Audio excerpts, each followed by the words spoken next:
Test 1, 2.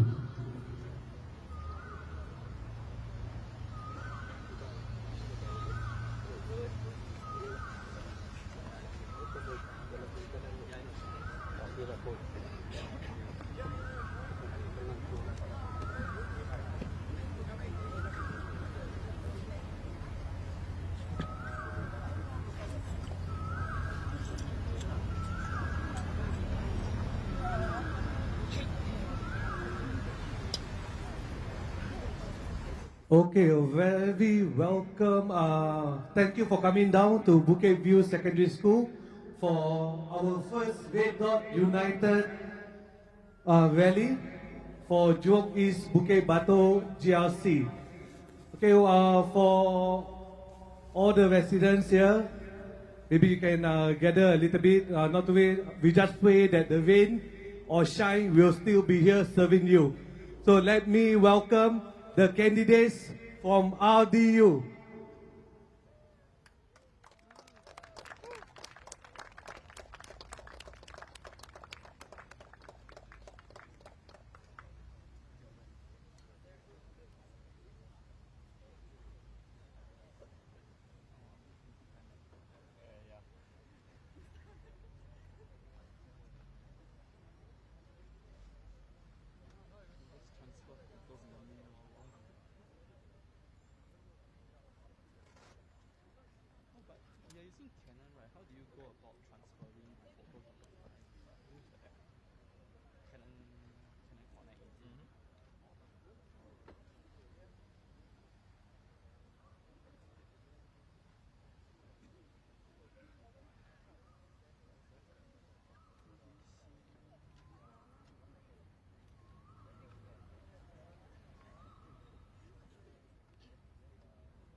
Okay, please bear us a moment. There's some technical thing at the moment, yeah? Technical difficulties at the moment.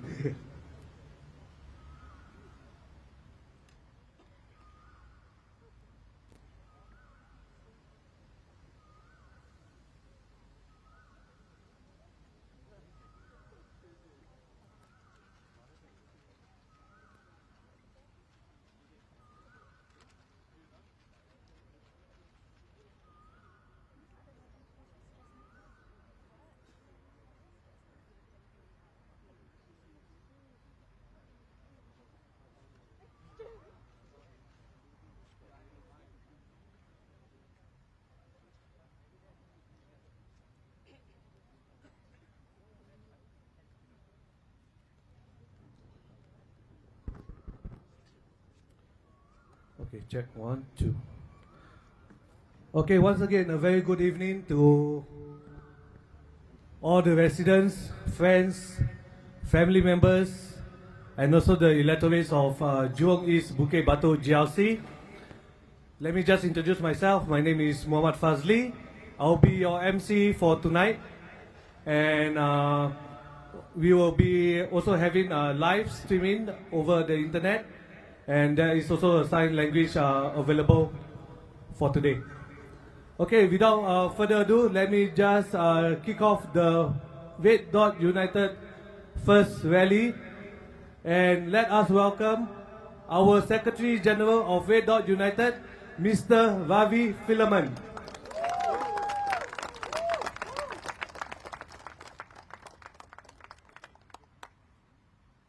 Hello everyone. Hello every voter from Jurong East, Bukit Batok GRC. Thank you for coming to Red Dot United's first rally for GE 2025. Before I begin the speech tonight, let us have a minute of silence for Pope Francis, who passed away a few days ago. He is a man who is remembered for standing up for the marginalized, for the underprivileged. It is important that we at Red Dot United, who share the same values, pay our respects to him. So, together with my candidates, may I ask you to stand and let us observe a minute of silence for Pope Francis.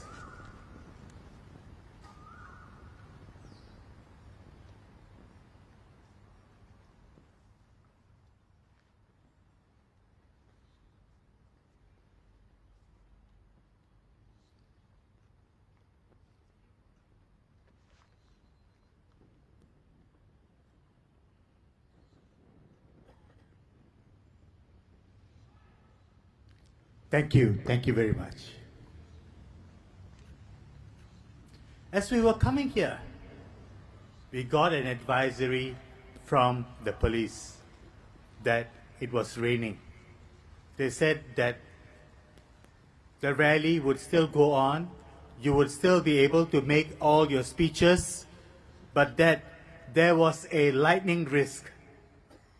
And if there was a lightning risk, then they would have contingency plans. And I thought about it for a while. And I think that's what I would like to begin my GE 2025 speech with. In case of a lightning risk, what is Singaporeans' contingency plan? I think this is a very important question that we have got to ask. We know that the symbol of the PAP is the lightning, but with lightning comes the lightning risk.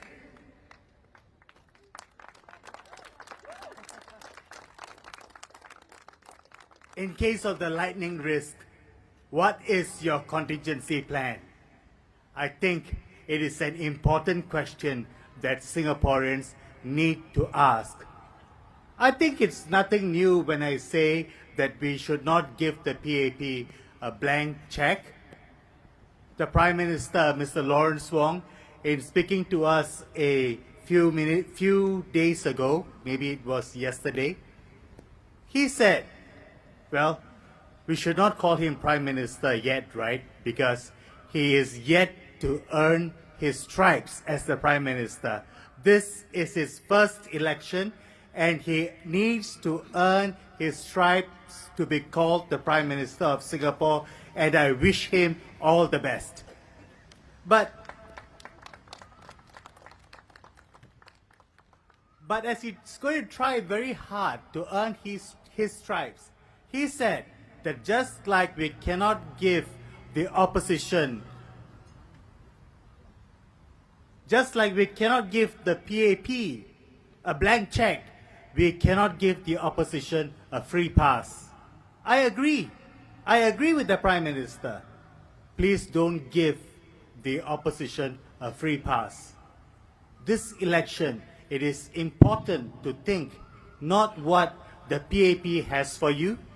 It is important to think not what the opposition has for you, but it is important to think what is in it for you, the people of Singapore. I think that is the most important question that you need to ask yourself.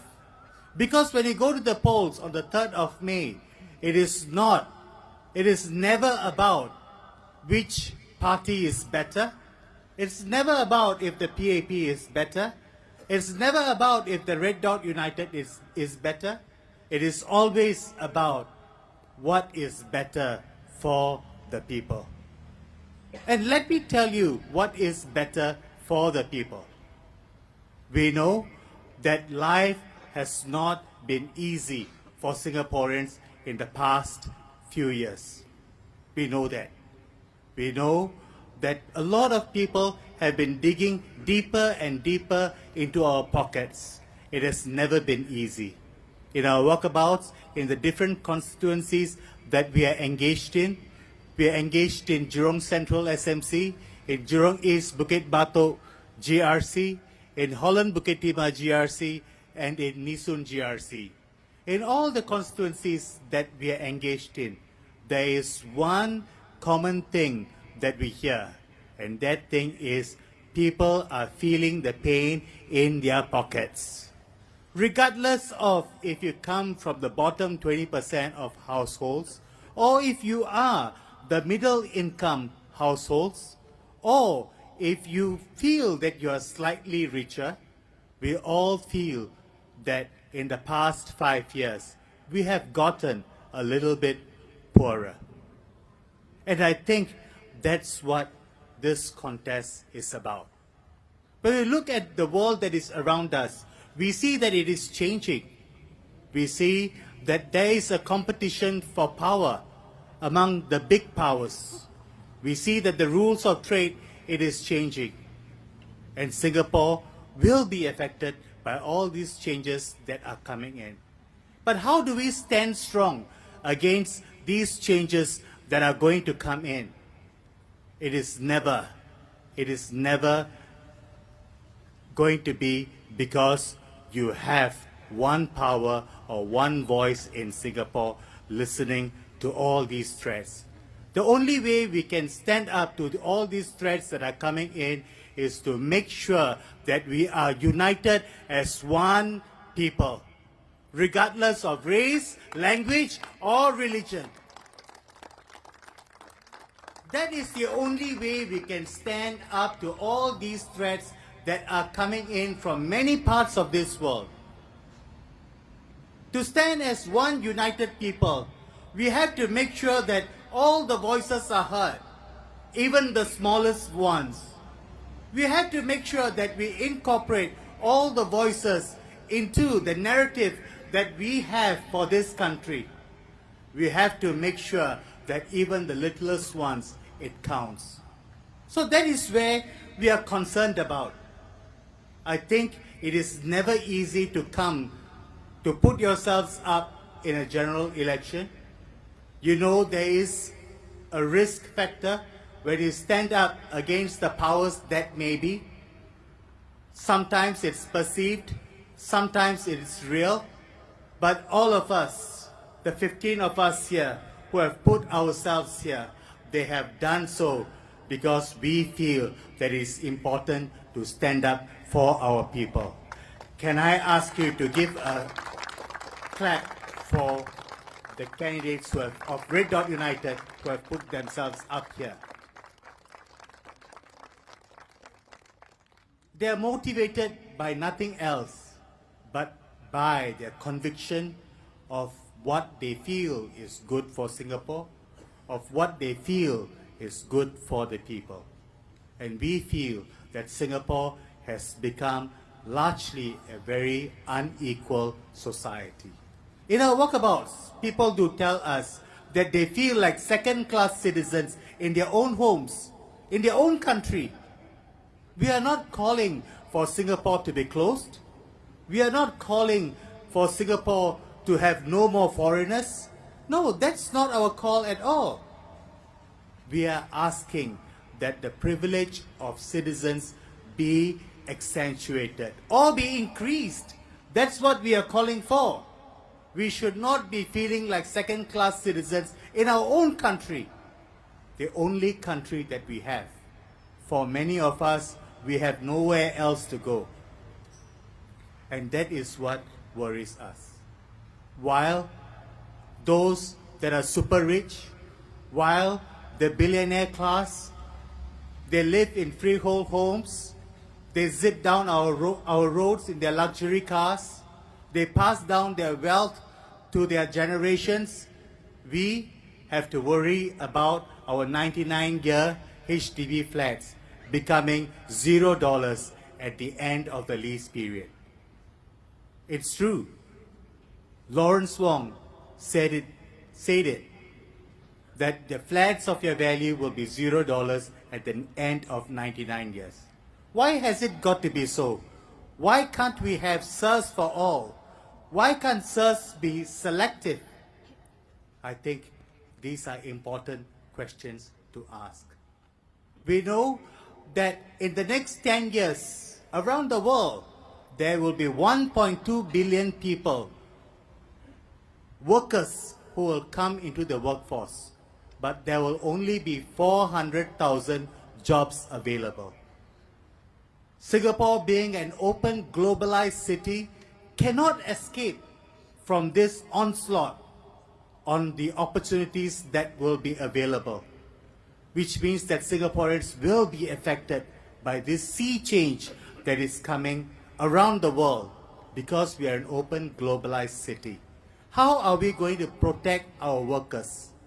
We are already seeing lots of retrenchments happening. Last year, this year, hundreds of people have been retrenched, and when we calculated it could go up to the thousands. And we find that once you are retrenched, it's very difficult for you to be re-employed, especially if you are a single mother and looking after your young child, or if you have reached a certain age. Well, I think today, if you are in your mid-40s, it is very difficult for you to be re-employed. Or even if you are re-employed, you get re-employed with a lower salary. It is not unreasonable to ask for stable jobs and steady income. Is it unreasonable? It is never unreasonable to ask that we have steady jobs and stable incomes. And that is what Singaporeans are asking for. We are not asking, we don't want freelancing jobs. Of course, there will be some who will prefer to do freelancing jobs from time to time. That's fair and fine. But many of us, we have families, we have children, we have commitments. If you're not married, if you don't have families, if you are single, you still have bills to pay. And which is why I think it is important for us to have stable incomes, stable jobs and steady incomes. But largely, Singaporeans are feeling that we are digging deeper and deeper into our pockets. The government has said, the ruling party has increased the GST from 7% to 9%. Not once, but 2 times. And we think that the GST should be reverted back to the 7%. Why do we call for this? Because putting the GST back to 7% will mean that you have more money in your pockets.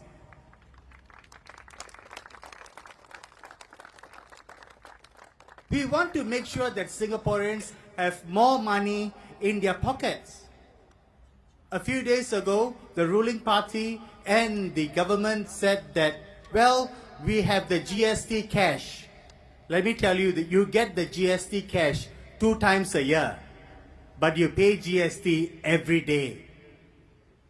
That's a big difference, isn't it?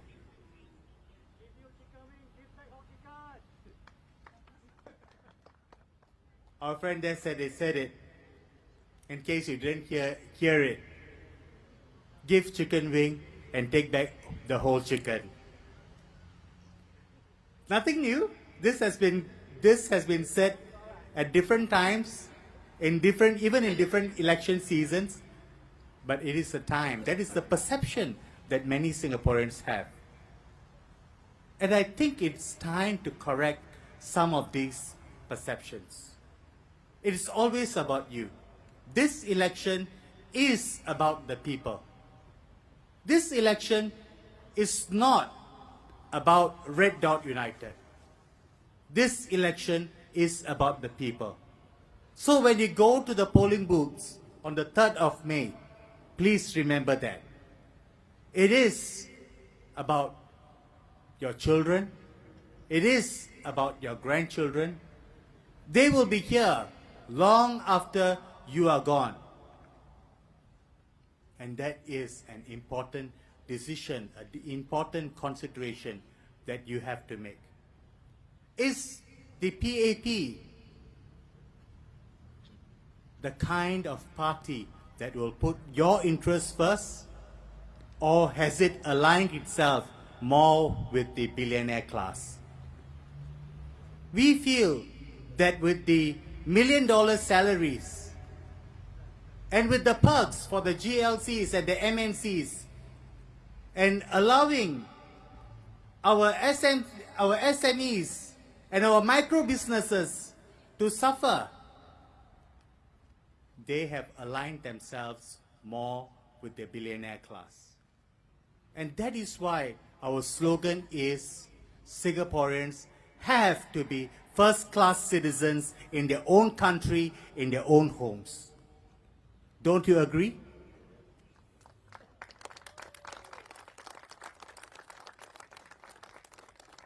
Which is why we say, make Singapore fairer for all who call Singapore home.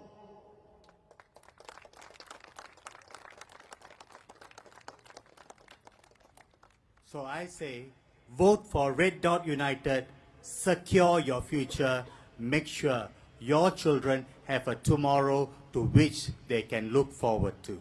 Thank you very much.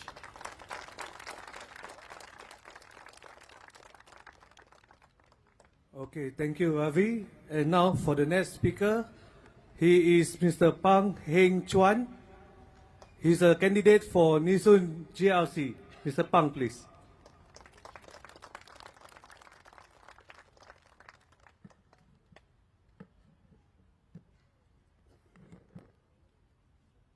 Thank you. Hello, fellow Singaporeans. Good evening. We had spoken of a citizens' dividend to alleviate high cost of living issues, which is a non-conditional cash transfer that serves as a financial safety net for Singaporeans.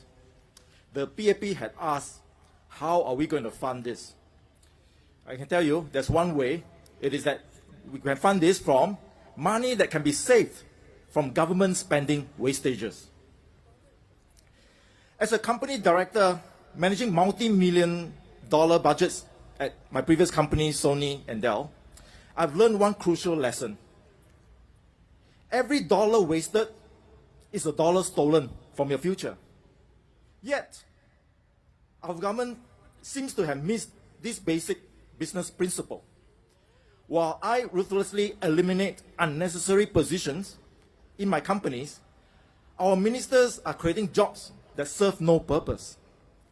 Let's talk about these astronomical salaries, shall we? Our mayors earn a staggering $3.3 million annually. Can somebody tell me what they do?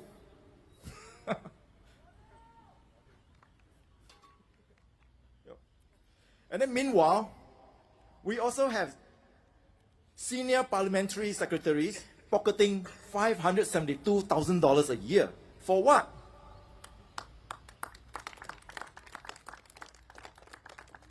Can anyone here tell me what exactly does a parliamentary secretary do that justify earning more than 10 times the median Singaporean salary? I run a multi-million-dollar budgets at the companies I work for, and I can tell you this, I have never created unnecessary roles. Not for my family, not for my cronies, and not for anyone. Every position must justify its existence through value creation. Yet, our government creates these bloated positions that drain our national coffers, while ordinary Singaporeans struggle with rising costs. And the wastage doesn't stop there. Do you remember our budget terminal? Built with your tax dollars, and then unceremoniously scrapped just after 6 years. Okay. How many of you could afford to build a house and then demolish it 6 years later?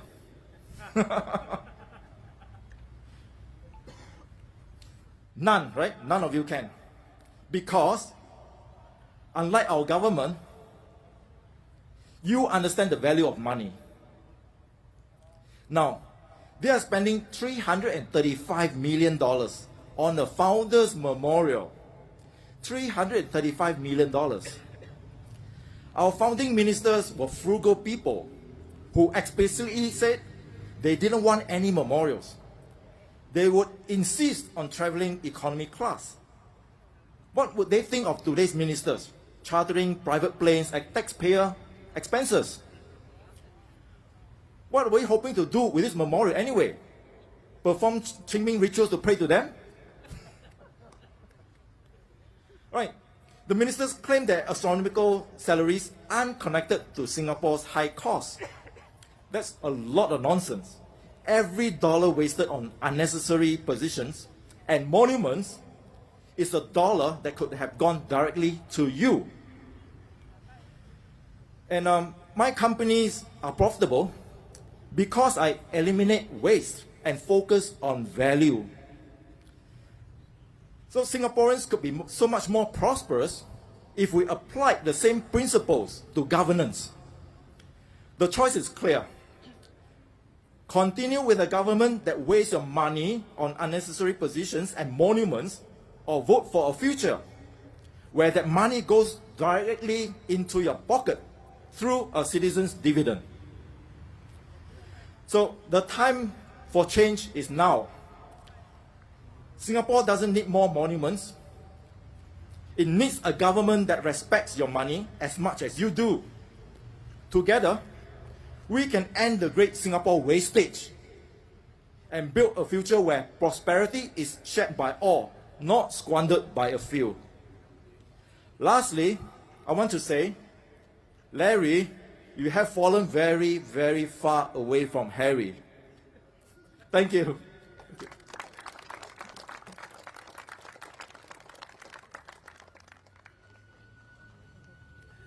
Thank you, Mr. Pang.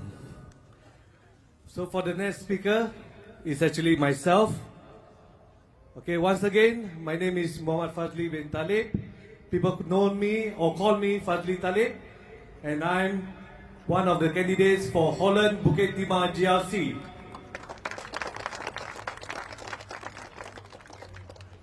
My fellow Singaporeans, for weeks, I've walked through the markets, food center around the constituency, drinking kopi, but not with the police, drinking kopi with storeholders, hearing their struggles. What I've seen and heard may surprise many of you. Many Singaporeans who believe that fairness is important. In my walkabouts, I've spoken to many hawkers, many uncles and aunties working in kopitiams, food centers, and even the markets. They work very, very hard. Sometimes they have to wake up very early in the morning when we are all sleeping at 3 a.m. in the morning just to get started for the day. And many of them finish mostly around 10, 11, and some even at 12 midnight. They tell me how is it tough to make a living. They are not complaining actually. I know them. Like many Singaporeans, they are very, very hardworking people. But some of them tell me how they are fined even for the smallest infraction or mistakes that they made, such as a box that was slightly out of place. He told me that this is a fine and he's willing to pay because it is his mistake. He asked me why the government is not fixing the problem. The problem about the rats problem in the area. He loses hundreds, sometimes even thousands of dollars every month in the business because of this rat problem. This is not about pointing fingers. Our citizens are willing to play their part, but they want a government that will treat them fairly. We do not have to be a fine city, like what people have said. Singapore, everything all fine. We need to be more gracious society. Won't you agree?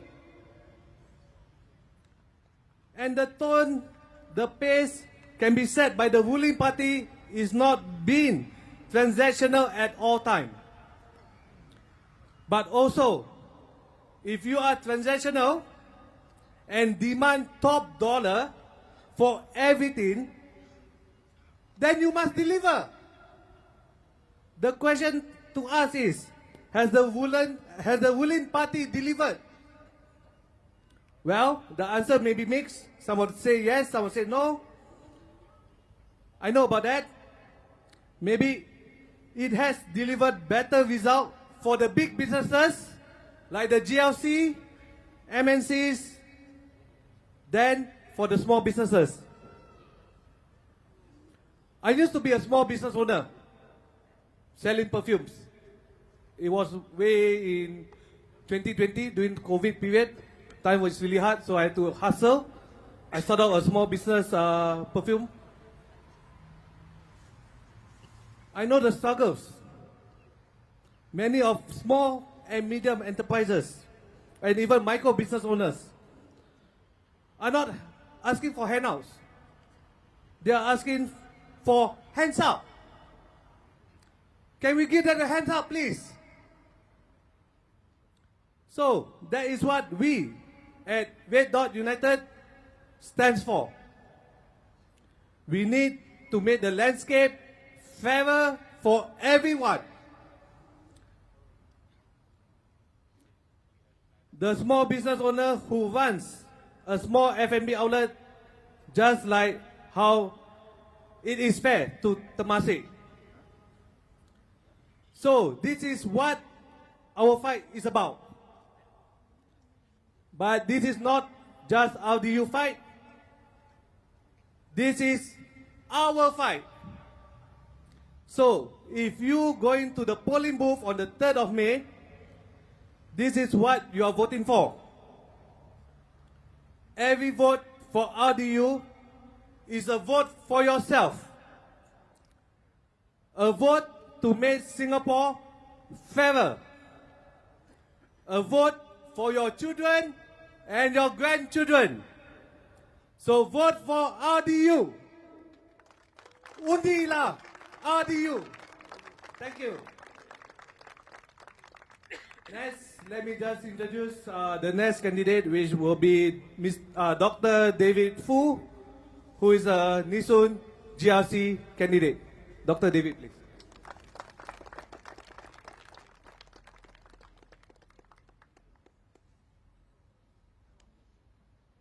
Good evening, residents of Jurong. It's great to be back. Tonight, I will speak about inequality. And we'll talk about first food security for all Singaporeans. In our walkabout in rental flats, we discovered that many children are going hungry almost every evening. And this is in crazy rich Singapore. Children are going hungry. Can you believe it? People tell us that they know of neighbors knocking on their windows or their doors at home asking for food for the young children. The Singapore Pocket Money Fund from the Straits Times supports many families to get one proper meal a day. What about free meals kitchens? Many Singaporeans are queuing up for free food. Studies estimate that at least 10% of Singaporeans experience food insecurity at least once a year. Even more troubling, a study conducted by the Lien Center for Social Innovation at the Singapore Management University found that 1 in 5 participants, or 20%, have severe food insecurity. It is indeed very troubling when ministers talk about paying $18 to $20 for pasta at a restaurant and complain that Singaporeans are unwilling to pay more than $5 for wonton mee. Isn't it troubling? Does it not trouble you? It does. It troubles me. To make our hawker hawkers sustainable, we need to provide our hawkers with sustainable rents for their stalls. We agree with the minister that hawkers deserve a higher quality of life. For that, we need to look into what we can do to control the hawkers' input costs. And rental costs is a controllable that we can look into to keep food affordable for me, for you, for everyone, as well as helping hawkers keep their input costs low. And this will in turn help our hawkers attain a sustainable profitability for them to have a higher quality of life. So my fellow Singaporeans, we need to move away from a rent-seeking economy by which its very nature is transactional, and that strips away value from the people. RDU believes that everybody can afford to eat well in Singapore. And one of the ways to achieve that is to have a Singaporean first hiring policy as written in our manifesto. May I invite you to read the manifesto for further details in there. We can sustainably afford to provide every citizen a citizen's dividend. And this becomes all the more necessary when we are now anticipating strong disruptive headwinds that will result in major job losses that is coming. We already see this happening last year and early this year when highly skilled and qualified IT professionals are laid off with almost no warning recently. And many workers in their 40s or 50s who have been laid off will struggle to find jobs that will commensurate with their experience levels. And this leads to retirement insecurity. So when you go to the polls on May 3rd, think about these. Has my life improved? Has it become more insecure when the role of government is to provide security for our jobs and for our people? Think about this on 3rd of May and think about what RDU can do for you. So have a very good evening and thank you.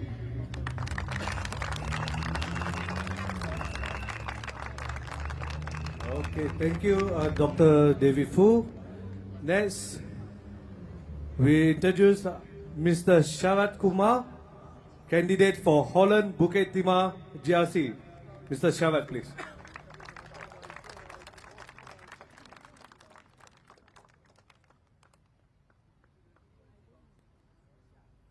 Good evening, fellow Singaporeans. Today, I stand before you not just as RDU's candidate, but as a son of Singapore. Someone who has worn the uniform, carried the rifle, and served national service, just like many of you. And I want to ask you a very simple question. If you are old enough to carry a rifle and defend your country, why are you not old enough to vote?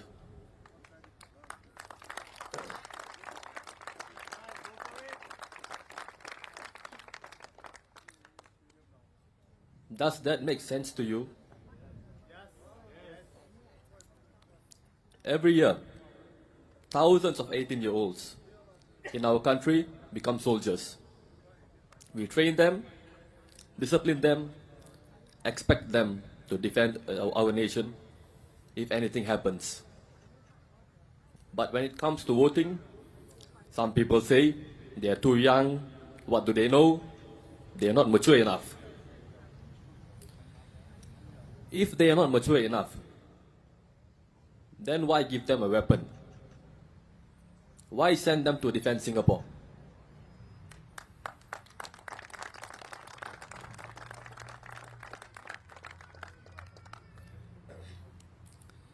You would trust them with a rifle, but not with a ballot? That's not just unfair, that's insulting. When I was serving my NS, I remember one day, a few of us were sitting around and someone asked, if there was a war, would you defend Singapore? Some of them immediately said no. One said he was already planning to settle down overseas. Another said, we are forced to do it. Do we even have a choice? How can we say no? And then, as usual, there's always that one guy who goes around saying, NS is useless lah. Who is going to bomb us? Just get rid of NS. Why did they feel this way? Because they did not feel ownership. They did not feel like they had a real voice in this country. When people feel powerless, they stop caring. They stop believing. They stop fighting for their home.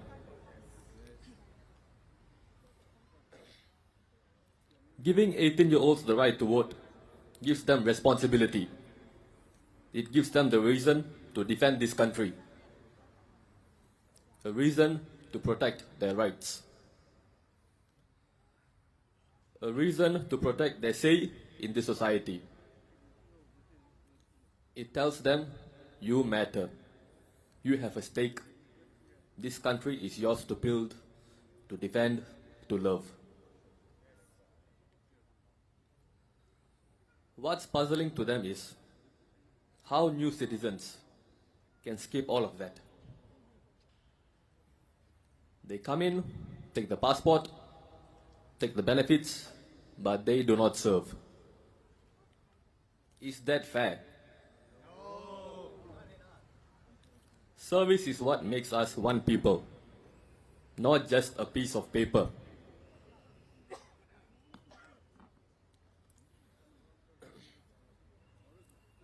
We are not saying every new citizen must serve in the army or police. If they are older, we understand. They may not be able to. But there are many other ways to serve. They can work in our hospitals. They can join the SCDF as emergency medical technicians.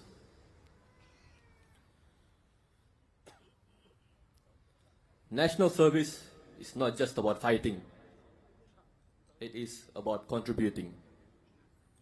It is about binding all of us together, no matter our background, as Singaporeans. If you want to call yourself a Singaporean, then you must serve Singapore in some way. It is always about fairness. For us young people, fairness is very important. Which is why we ask, why do we have to wait until we turn 35 to get a BTO flat? 35. By that time, some have already moved overseas, decided not to buy a house, as the price would have already increased.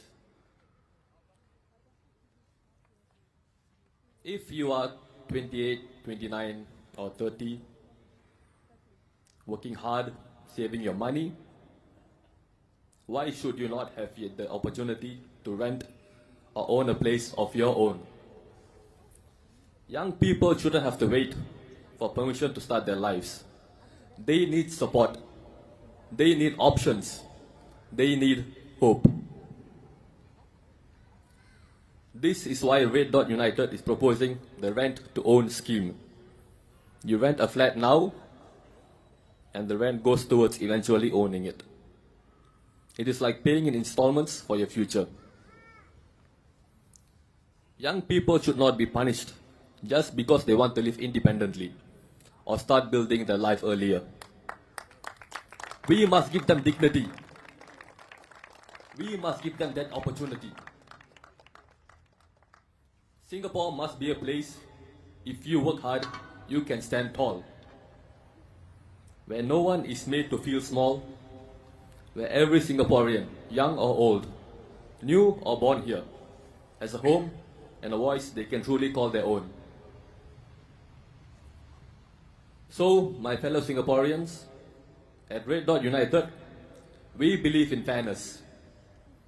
We believe in responsibility.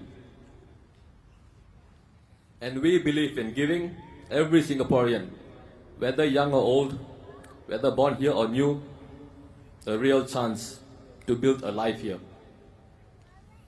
lower the voting age to 18, make national service fair for everyone, give young people a real shot at owning a home. We do this not because it is easy, but because it is the right thing to do.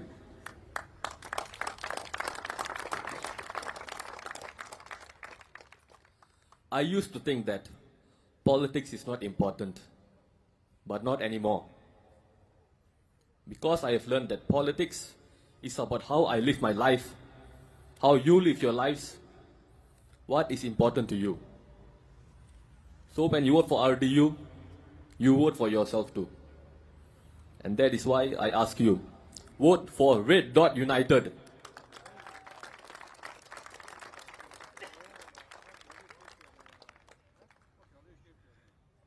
All right, thank you, Mr. Sharat Kumar. Next, let me present you Dr. Syed Alwi Ahmad from Nisun GRC.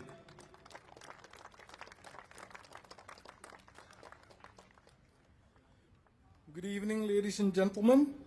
I'm Dr. Alwi, the head of RDU's Malay Bureau, and I take great pride in being the head of the Malay Bureau because there are many issues of the Malay Muslim community that are important to me. Of course, most issues that we Singaporeans face are similar and common to all of us, such as the cost of living, the price of HDB, and so on. But there are specific issues that are particular to the Malay Muslim community. You know, sometimes we Malay Muslims feel invisible, or maybe just tokens. I'm not sure if this is actually true, but that's how we feel, or how we are made to feel. I hear from the ruling party that there are no halal kitchens on our Navy ships. But how can this be? Aren't we all Singaporeans? What about our pledge that says, regardless of race, language, or religion? But the Malay soldier will be as ready to give up his life as the Chinese soldier. We must be inclusive, and we should include them too. I don't know why our police women are not allowed to wear the tudung. There are many well-qualified Malay women who wears the tudung. If Australia, which was predominantly white, can do it, why not us? Why not Singapore? A multiracial, multi-religious, and diverse country. It is important for us to send a signal, and that is why RDU calls for a Lieutenant Adnan Day on the 14th of February. Lieutenant Adnan gave up his life for everyone in Singapore. He laid down his life for Singapore. At Bukit Chandu, he and his platoon men made the supreme sacrifice for everyone in Singapore. And today we acknowledge their sacrifices. Having a Lieutenant Adnan Day on the 14th of February, which happens to be Valentine's Day, will really be a day of love. It will be a public holiday in a very stressed Singapore, and this is not about only the Malay Muslim community, or what's good only for the Malay Muslim community, but it's about what's good for Singapore. RDU's aim is for a united Singapore, not a Singapore that is divided by race, religion, class, wealth, and so on. Because in RDU, there is no division of society, and that's what RDU stands for, a united Singapore. Vote for Red Dot United. I'm going to give a speech in Malay. Selamat sejahtera para hadirin sekalian. Saya Dr. Said Alwi, Ketua Biro Melayu RDU. Dan saya berasa amat bangga menjadi Ketua Biro Melayu kami. Kerana terdapat banyak isu berkaitan masyarakat Melayu Islam yang dekat di hati saya. Sudah tentu kebanyakan isu ini adalah isu-isu umum yang dihadapi semua rakyat Singapura. Seperti kos sara hidup yang tinggi, harga perumahan dan sebagainya. Tetapi, terdapat juga isu-isu khusus yang lebih dekat dengan masyarakat Melayu Islam. Kadang-kadang, kita Melayu Islam merasa seolah-olah kita tidak kelihatan atau mungkin sekadar hiasan. Saya tidak pasti sama ada ini benar-benar berlaku, tetapi begitulah perasaan kita. Atau begitulah kita sering terasa. Saya mendengar dari parti pemerintah bahawa tidak ada dapur halal di kapal-kapal tentera laut kita. Bagaimana ini boleh berlaku? Bukankah kita semua rakyat Singapura? Bagaimana pula dengan ikrar kita yang menyatakan tanpa mengira kaum, bahasa atau agama? Seorang askar Melayu akan sama bersedia untuk mengorbankan nyawanya seperti askar Cina. Kita mesti bersifat inklusif dan kita harus merangkumi semua rakyat. Saya juga tidak faham mengapa anggota polis wanita kita tidak dibenarkan memakai tudung.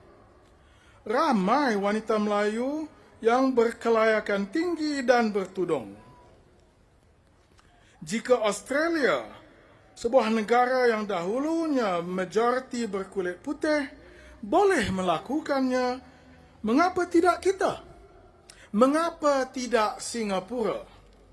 Sebuah negara majmuk berbilang agama, berbilang kaum dan kosmopolitan.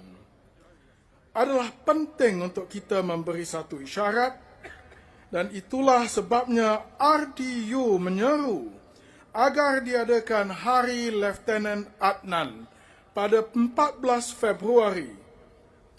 Lieutenant Adnan telah mengorbankan nyawanya untuk semua rakyat Singapura, untuk semua kita. Beliau mempertahankan Singapura hingga ke titisan darah terakhir di Bukit Candu. Beliau dan anak buahnya telah membuat pengorbanan paling tinggi untuk semua rakyat Singapura. Dan hari ini kita harus mengiktiraf dan menghargainya. Mengadakan Hari Lieutenant Adnan pada 14 Februari yang juga merupakan Hari Valentine benar-benar akan menjadi hari kasih sayang yang sejati. Ia akan menjadi cuti umum di sebuah Singapura yang semakin tertekan. Ini bukan sekadar tentang masyarakat Melayu Islam atau hanya yang apa baik untuk masyarakat Melayu Islam. Ini tentang apa yang terbaik untuk seluruh Singapura. Matlamat RDU adalah untuk sebuah Singapura yang bersatu padu. Bukan Singapura yang berpecah belah mengikut kaum, agama, kelas atau kekayaan. Kerana di dalam RDU tiada pemisahan masyarakat. Dan itulah yang RDU perjuangkan. Sebuah Singapura yang bersatu. Undilah RDU. Sekian, terima kasih.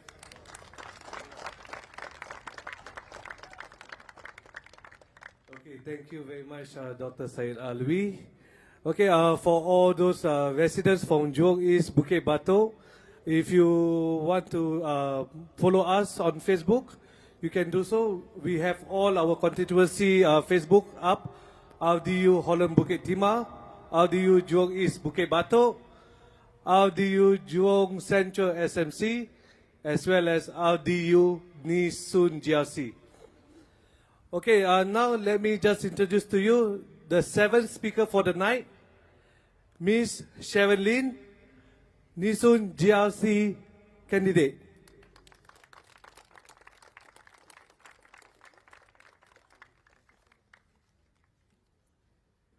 Good evening, everyone. I'm Sharon Lim. I said it before when I was introduced as a candidate in Nee Soon, that in the past, I used to think that leadership is about having a grand job title, a doctor, a lawyer, a senior management executive. But now, I understand that it's more than that. It's about having the courage to point out where things went wrong and provide a different perspective. And this is how I found the courage to stand before you today.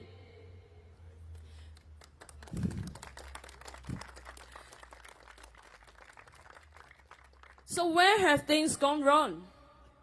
I've been thinking. One of the things that has gone wrong is, why is our SGD so strong? And yet we find ourselves struggling to afford a car. And we find ourselves struggling to afford a HDB, which is getting smaller and yet more expensive. And why are our neighbors across the causeway, who are using a weaker currency, but they can live in bigger houses and own cars? Not just one, but even multiple cars. There is one Malaysian actress who has given up living in Singapore. She has moved to Johor Bahru because the rents in Singapore have gone up so high for her. And despite spending 2 to 3 hours traveling between Singapore and Malaysia every day, she still decided to move there. Why? What does that tell you about Singapore? Personally, I have friends and colleagues who have already moved to Johor. I also know of fresh graduates who are already thinking about retiring in Johor. Just think about that. They are only in their 20s, and yet they are already thinking about that. They also tell me they want to own a car in Johor, not in Singapore. We also know that many Singaporeans are seeking medical and dental services in Malaysia. There is a Johor-Singapore Comcare Association. It is set up to look after the medical and healthcare needs of Singaporeans residing in Johor Bahru. And let me tell you, if such an association can be set up in Johor Bahru, it shows us that the number of Singaporeans who are living across the causeway is not a small number. Why can't we just build a better life, a better quality of life for Singaporeans right here in Singapore?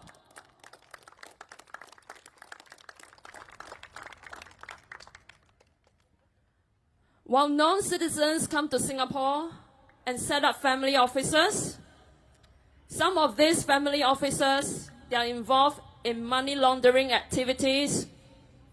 One such case was discovered last year. It involved 3 billion of funds.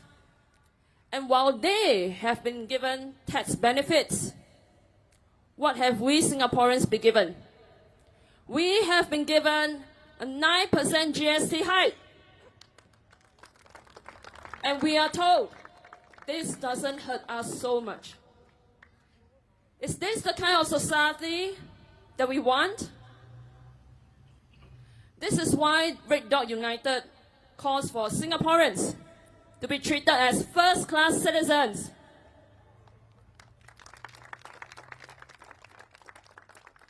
We call for Singapore to be a fairer Singapore.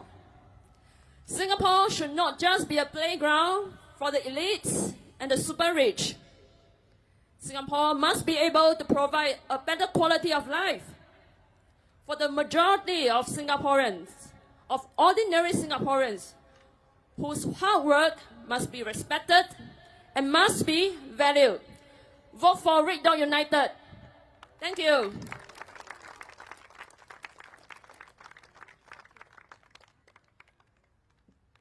Let me speak in Chinese. 大家晚上好，我是议会 Sharon Lim。之前我在竞选义顺集选区的介绍会上说，以前我觉得作为一个领袖，必须要有很大的职业头衔，比如说医生、律师、高级管理。但是现在我认识到，作为一个领袖，也必须要有勇气，指出问题在哪里，提供不同的见解。那么，新加坡到底出了哪些问题呢？我一直在想，其中一个问题是，为什么我们的新援那么强，我们却难以应付一辆汽车？我不是说跑车、豪华车，一辆普通的汽车都很贵。而且为什么我们的房屋越来越小，但是越来越昂贵呢？为什么我们对岸的邻居，虽然他们的货币比我们弱得很多，但是为什么他们可以住更大的房子，并且拥有自己的汽车呢？有一位马来西亚女演员，她放弃生活在新加坡，决定搬进新山，因为她说新加坡的租金太贵了。尽管她每天需要花2到3个小时来回新加坡，她都愿意那么做。为什么？这告诉了我们什么？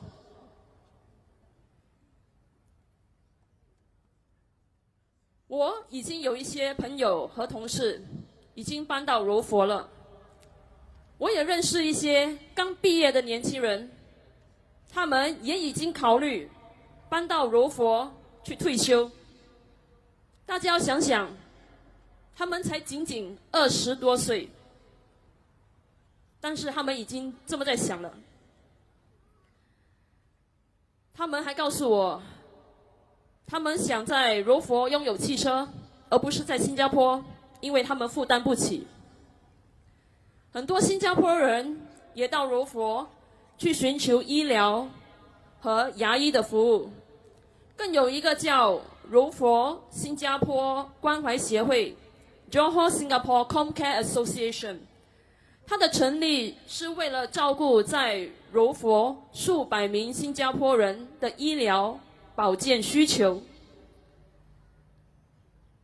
让我告诉你，如果这样一个协会能够成立在柔佛，这告诉我们，居住在柔佛生活的新加坡人不是少数。为什么我们不能在新加坡为新加坡人提供更高质量的生活呢？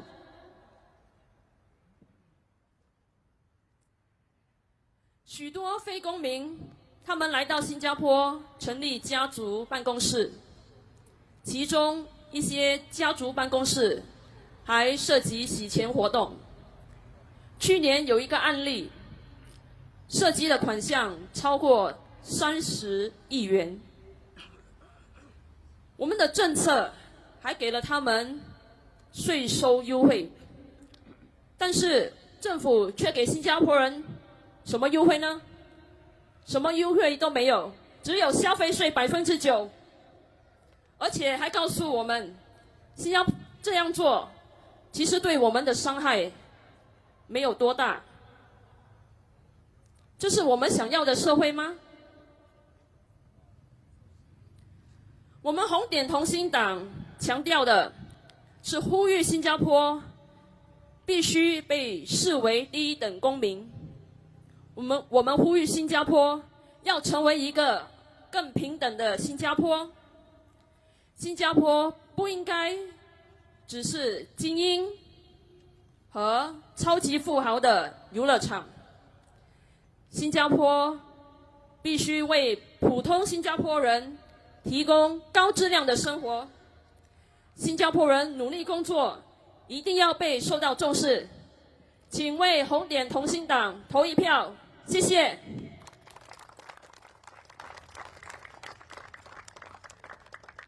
Okay, thank you, Ms. Sharon Lim.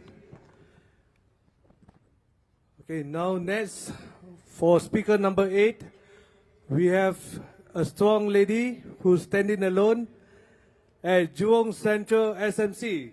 Let me present to you Ms. Kala Manikam.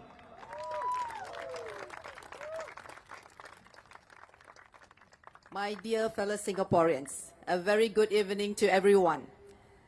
Do you know my fellow candidates who just spoke, 7 of them? Do you know where they got their facts from? Can anyone tell me where they got all the facts from? Just give me a shout out. Anyone?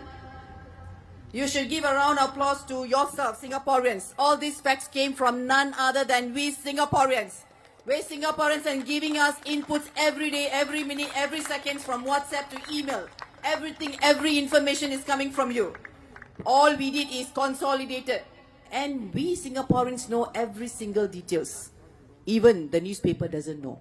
Because you know, right? They need to censor certain things, okay? So where I'm coming from, in order for us to have to this change, we need to do something.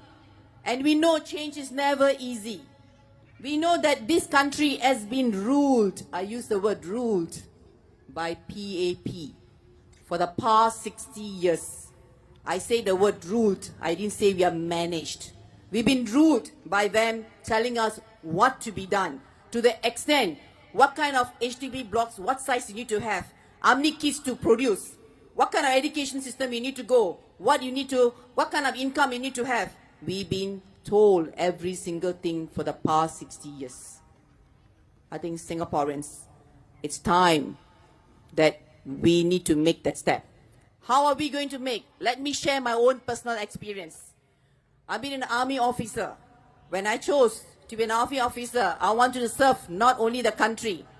As you heard the story of my fellow friend who shared about whether you defend the country. We might be a tiny dot, a tiny red dot in Singapore, but we are known to the world not by the leaders only, by the hard work of our parents and grandparents who actually built this country for us. And you know that every single effort, every bricks that been put in Singapore today, what we are, it belongs to we Singaporeans. Give a round of applause. We deserve it. And then, being in the SAF, I didn't join SAF just to earn that kind of money. I joined Singapore Armed Forces to serve the country. You might think that we might not be able to defend. I disagree. Every one of us will play the part to defend our country in whatever situation we are. At that point of time, when I wanted to decide to make a change from leaving from SAF to go to the private sector, it was a tough decision. You know why? Good pay, comfort, very luxury in terms of everything is taken care. Even your career path is taken care of, who can become a colonel or brigadier generally. You know what I mean. Okay, where I'm coming from, I make the step to go out to see what the private sector is like, because I want to see what is there for me. And this is one life I have. I need to see what's happening out there. There was fear to leave the job. Very difficult decision. But I transformed my fear to faith. Dear Singaporeans, every one of us, in us, we have faith. But somehow it has been buried by the way we are being treated, by the way we are being ruled in this country. It's time for us to transform this fear to faith. Faith is the way to go. And I took the leap of the faith to do something different in the private sector. It changed my life. Today, I'm here standing in front of you. It's reason because the change that I made to see what is out there. If I have stayed in my comfort zone, today I wouldn't be here.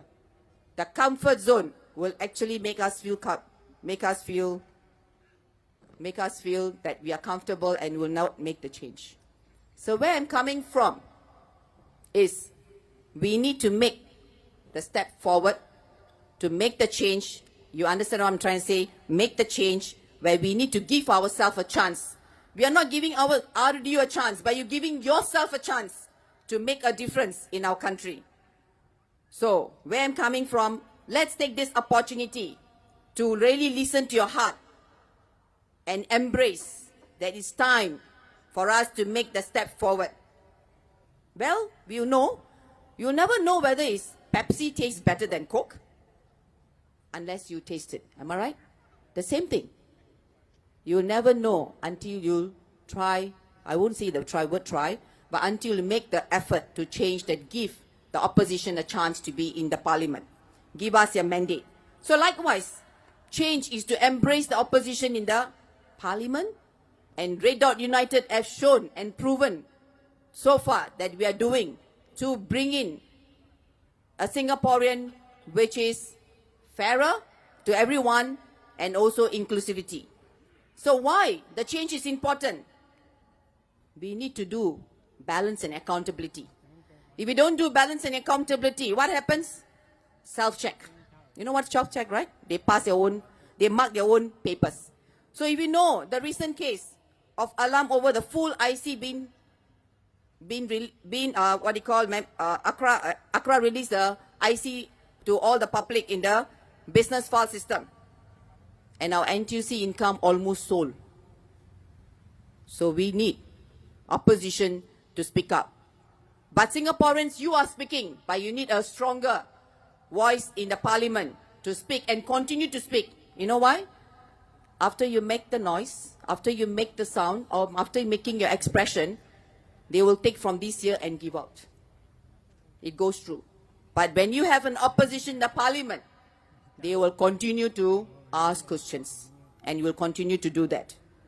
Voice of the ordinary people who are struggling, who are really in moments of pain and struggle, we will be your voice. Just for example, they say the birth rate is low in Singapore, and you notice we don't have much entrepreneurs in Singapore. And I came across a young couple who told me the policies of PAP are very boring. Come on, clap, very boring. It's boring. We need to have exciting, enriching policies, create excitement. Morning you wake up, go to work, come back, you only got time to eat and sleep. There's nothing else you can do. They keep us so busy. We know why? We have to pay and pay for every single thing. So where we coming from? We want policies, not to treat us as just numbers. We are human beings with emotions and feelings. So it's time for us to make this decision, to go forward, to say to ourselves that we need this decision to make a change, because I want to be treated like a human, not just mere numbers in Singapore. Next thing, opposition will be the insurance for the country.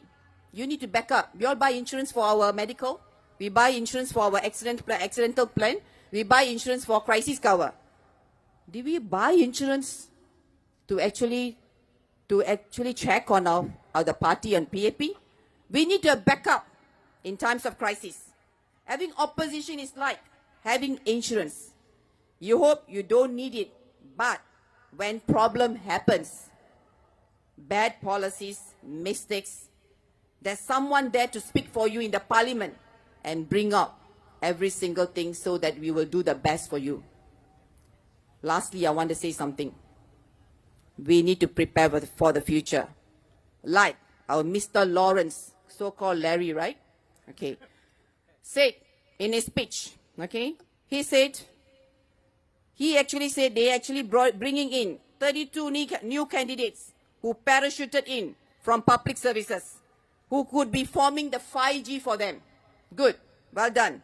If one day the ruling party, sorry, now they are not ruling, one day the PAP got weaker and there's a crisis hits, having experienced oppositions in the parliament, they were able to salvage the situation and continue to manage the parliament and manage the country in a manner where it smoothly function and there will be no disruptions. So our future planning is also, you need to have opposition in the parliament. Bring in Red Dot United inside. Make sure that if anything goes wrong, we are there to sail through.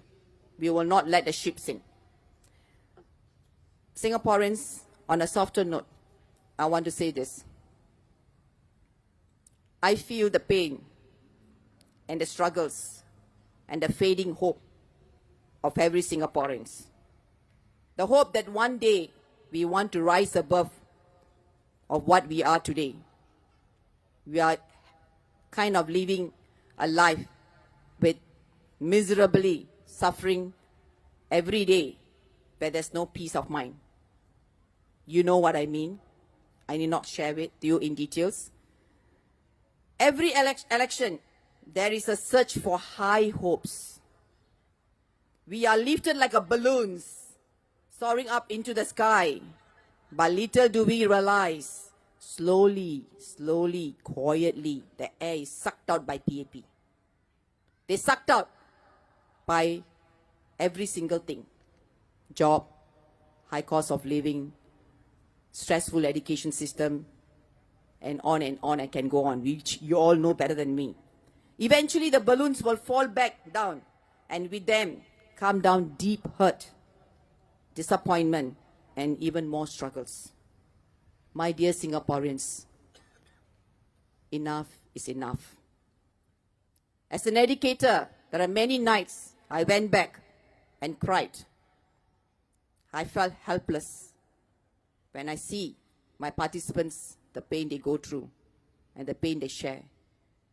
It's very hurting, and I feel I could not help them. So, dear Singaporeans, it's time for us, the people of Singapore, truly become the first-class citizens in our own home. This is our country and this is our home. It's time to build a fairer and more inclusive society where every voice is heard, every dream is respected, and no one is left behind. Vote for RDU. Thank you. I'll just read a simple speech in Tamil for my Tamil fellow Indians here. Vanakkam. மாற்றம் நம்மளுக்கு சௌரியமா வராது. எந்த மாற்றம் நம்ம செய்ய போறோமோ அது ரொம்ப கஷ்டமாக இருக்கும். ஆனால் இப்ப நடந்து கொண்டிருக்கிற நம்ம ஆட்சி PAP 60 வருஷமாக நம்மள ஆட்டிக்கொண்டிருக்கிறார்கள். ஏன் அதை சொல்றேன்னா, அவர்கள் சொல்றதா நாங்க செய்யறோம். அதை விட்டு மாறுறதுக்கு ரொம்ப கஷ்டம், ரொம்ப கஷ்டம். ஆனா நம்மளோட பயத்தை மாற்றி தைரியமாக ஒரு முடிவெடுத்தா கண்டிப்பாக அனைவருக்கும் ஒரு நன்மை கிடைக்கும், ஒரு தெளிவு பிறக்கும், எல்லோருக்கும் ஒரு நல்ல ஒரு மகிழ்ச்சியாக இருக்கும். ஆனால் நம் பயத்திலே நம்ம வாழ்ந்து கொண்டிருந்தால் நம்ம எதையுமே சாதிக்க முடியாது. நம்பிக்கை, தைரியம் என்றைக்கும் முக்கியம். நாங்க கேட்குவதெல்லாம் உங்கள் மனதை மாற்றி ஒரு தடவை உங்களோட முடிந்தால் எங்களுக்கு அந்த வாய்ப்பை கொடுங்கள். நாங்கள் கண்டிப்பாக நாங்க செய்ய வேண்டியதை கண்டிப்பாக செய்வோம். அந்த 5 வருஷத்துல நாங்க செய்யலனா நீங்க எங்களோட ஓட்டுக்கு நீங்க போட வேண்டாம். 5 வருஷம் கழிச்சு இந்த 5 வருஷத்துல நீங்க எங்களால முடிஞ்ச வரைக்கும் நாங்க செய்வோம். எங்களுக்கு ஒரு வாய்ப்பு கொடுத்தீங்களா கண்டிப்பாங்க நாங்க அதை எதை செய்ய முடியுமோ எல்லாத்தையும் செய்வோம். முக்கியமாக நம்மளுக்கு சந்தோஷம் முக்கியம். காசு சம்பாதிக்கிறது முக்கியம், அதே மாதிரி சந்தோஷம் முக்கியம். சந்தோஷம் இல்லாமல் காசு சம்பாரிச்சு என்ன புண்ணியம்? புண்ணியம் இல்லை. அதனால தயவு செய்து நான் உங்களை கேட்டுக்கொள்கிறேன். ஓகே, என்ன கேட்டுக்கொள்கிறேன்னா, ஒரு தடவை RDUக்கு ஒரு சான்ஸ் கொடுத்து எங்களை வாக்களிங்கள், எங்களை பார்லிமென்ட்க்கு அனுப்புங்கள். அதுதான் நாங்க கேட்கிறோம். ரொம்ப நன்றி. Thank you very much. No more fear.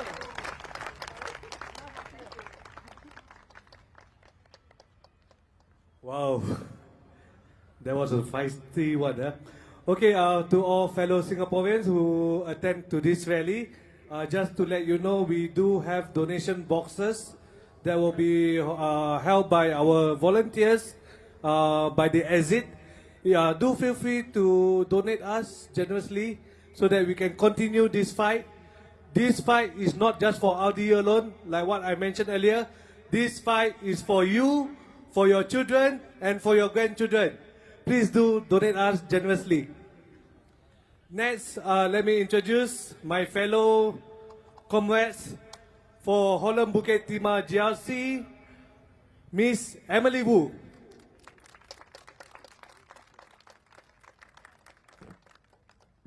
新加坡朋友们，大家好，晚上好，我是胡佳颖。今晚我想和大家分享一位居民的故事，我们暂时称他为沙米先生吧。上个星期，我和我的队友在荷兰5级芝麻季选区一个小贩中心遇到这位先生。这位62岁的先生，他患有糖尿病。不止这样，他还失去2只脚趾。那么由于他的情况，他不能工作，很困难的找不到工作。那每一个月，他仅仅靠社区关怀计划收到500块新元过日子。试想，每个月500块够生活吗？够不够？当然不够。他把这500块里面的300块花在生活费上，就是说那个水电费，还有那个租金，给家人一点点。那么这个500块之内呢，只剩下200块。我们遇见他的时候，他的桌子上没有食物，只有一瓶水，一瓶矿泉水。我们问他，先生 ，Mr. Sami 先生，你吃了吗？他说还没有。那试想，现在食物、喝水全部都这么贵，如果 Mr. Sami 先生是每天吃1顿饭的时候，最简单，我是问你，至少要6块钱吗？要。那么6块钱乘，假设每个月30天，6乘30，180块，每天1顿饭。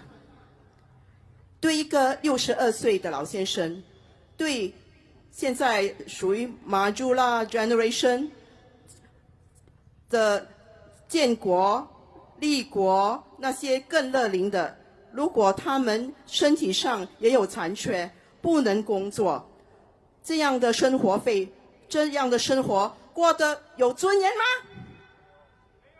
没有，当然没有。那么这个200块，如果每天只是吃1餐，那只剩下20块。这个20块我们能做什么呢？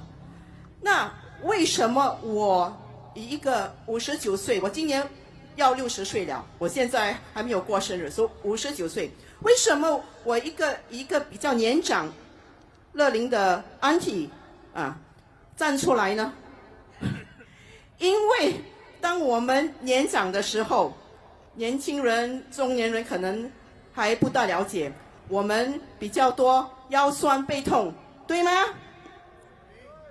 那么我们的胆固醇会比以前高吗？那我们的血压会比以前高吗？那么这么多的高胆固醇、高血压，还有腰酸背痛，那如果像这位沙米先生只剩下20块，到底我们能看医生吗？能吗？那我怎么办呢？如果头痛，花几块钱买风油；如果喉咙痛，去买川贝枇杷膏。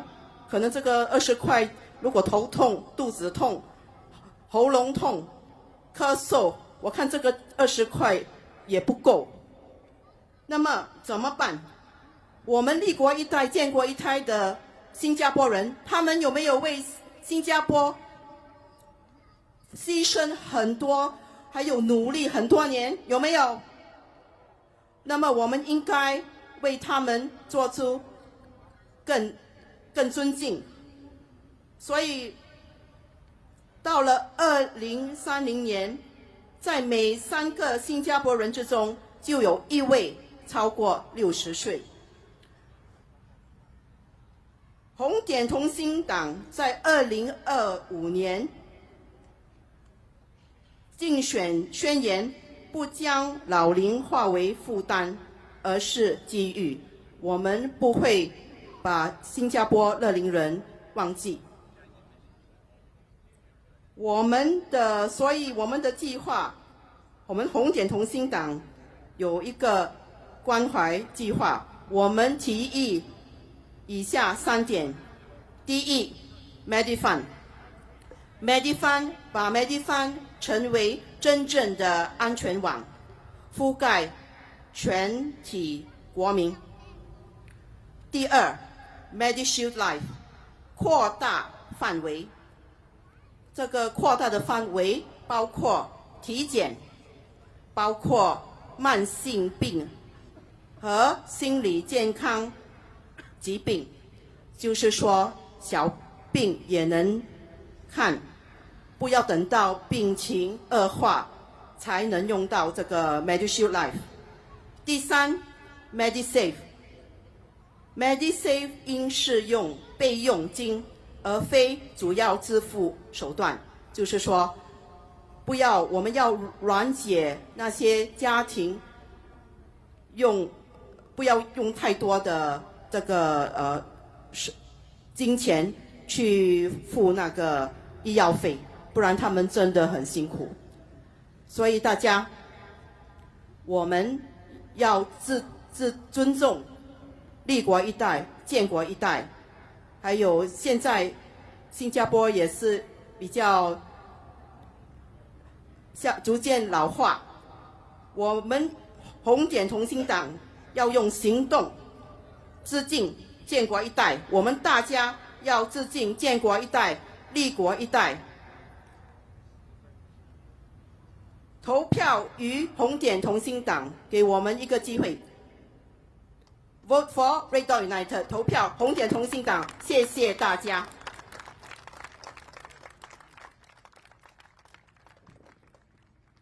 谢谢 Emily. Thank you very much. Now we are on our 10th speaker.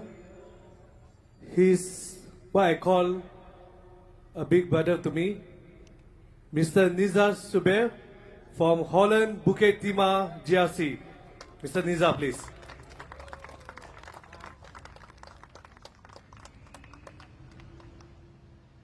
Brothers, sisters, and fellow Singaporeans, good evening to you all. Today, I want to start by sharing with you about what I have seen and heard when doing my walkabouts in Holland Bukit Timah GRC. I see low-income families struggling to get by. Yes, in Bukit Timah. Can you imagine? The so-called rich people area has families who are struggling to get by. Can you imagine what it is like in other places? No, you don't need to imagine. You can actually see it for yourself every single day. Old uncles and aunties working as cleaners, collecting cardboards to sell, working under the hot sun, risking injury in slippery food courts just to make ends meet. Grab riders toiling under the hot sun to deliver food, getting penalized if they are late. When you take a Grab, more than half of the time, you will find that your driver is a retrenched PMET. These are professionals who have all the right qualifications and skills, but now have to work in the gig economy to survive. I too lost my job during the COVID pandemic.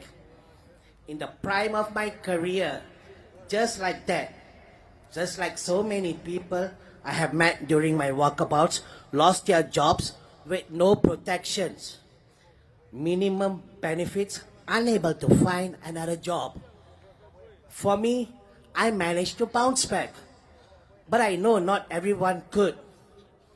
In these times, people look to their elected leaders for help, but then we have the PAP. They tell you it's okay to pay more for hawker food, but if he has bought, Edward Chia, my opponent in Holland Bukit Timah, claims that we only spend 0.1% of our pay on hawker food. So, still affordable, he says. I'm not sure which planet Mr. Chia comes from, but if he has bothered to walk the ground, he will know that even in his own estate, Singaporeans are struggling to put food on the table. We have the highest paid ministers in the world who expect us to get by with vouchers. We have one of the strongest economy in the world, but not enough protection for our workers. We are hardworking people, but today we are overworked, underpaid, and disrespected by the people we voted for, who think that vouchers can give us dignity. So today, we need to take a stand. We stand for our rights. We stand for our rights to be treated like first-class citizens in our own home. We want leaders who stand up for what is right, even if it is hard. We want leaders who show empathy in action, not just nice words. You will not get such leaders with the PAP. My fellow Singaporeans, we must all stand together. Vote for RDU. Vote for your future. Vote for Singapore. Majulah Singapura for all Singaporeans.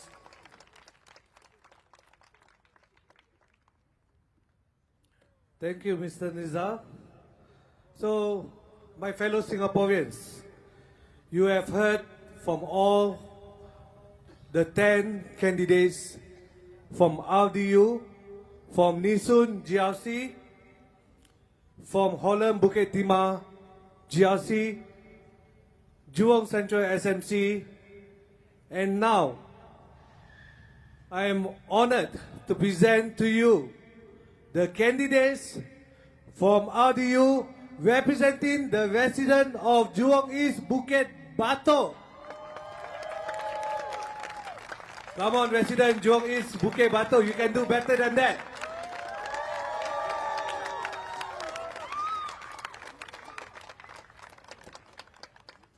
I think the candidates are still not ready yet. They need louder than that. One more time, last one.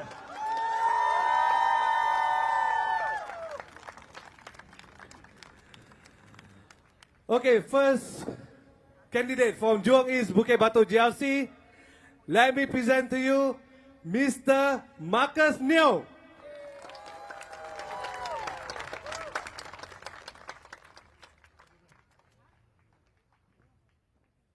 Đại家好，我是梁凯杰。今天很荣幸代表玉兰宫、乌鸡巴都居民们和红点同心党参加新加坡2025年大选。我从小就和父母在家庭是说英文的，所以我今晚就会用英文继续。Every 5 years, we are gathered here today to make a choice for the future, for yourselves, for ourselves, for your children, the elderly, your parents, and the nation. As of this year, I am 33 years old, or years young, if you will.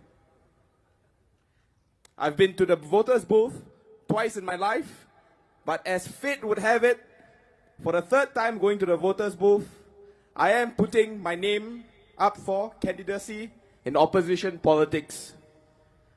Some of my friends here, I know they've came, right? They know me through my 20s. They know me as a businessman, as an entrepreneur. Never once they thought that I would come to join politics, much less opposition politics.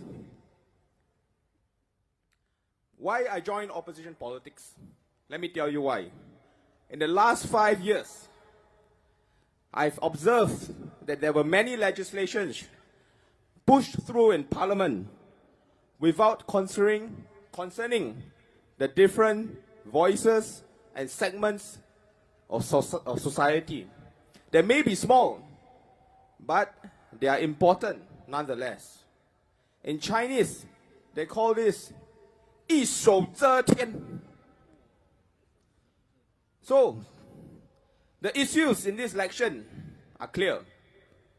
But today, I'll just talk about one big issue, because I want you guys to come for all of our 4 rallies. Okay, so let me talk about something that's very close to our heart. And I believe the residents of Jurong East-Bukit Batok, it's one of the highest population when it comes to the heartlands. The topic will be about housing, a roof over our heads. I see many young Singaporeans here, some of them middle-aged, many young, they look like they're just graduated or they're just still studying. But for all of us, housing is something that is close to our hearts. And increasingly, for young Singaporeans, owning a home today is not as a straightforward process as it was as compared to my parents' time. Trust me, I've had that debate many times. And today I shall speak from personal experience.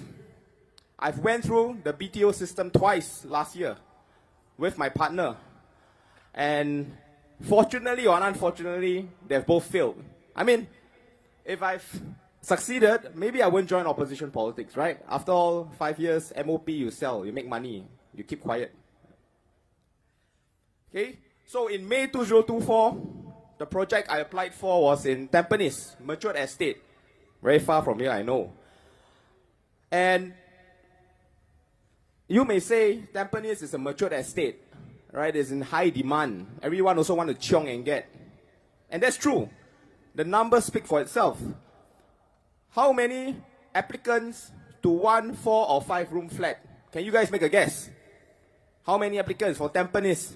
I know you guys live in the west. Yeah, Tampines might sound like Pulau Tekong or somewhere far away from you. So the shocking number is this. Okay, all this is data. Okay, I won't bluff you one because I also don't want to kena POFMA lah. Okay. So it's 8 applicants to 1 house for 1 BTO exercise. 8 applicants. Can you imagine it? How can our young Singaporeans feel secure when they are facing high applicant ratios when it comes to housing? But some may argue, okay lah, Marcus, you apply Tampines, very high in demand. Okay, maybe you try somewhere else, Sengkang, Punggol, and that was what I did for the next exercise.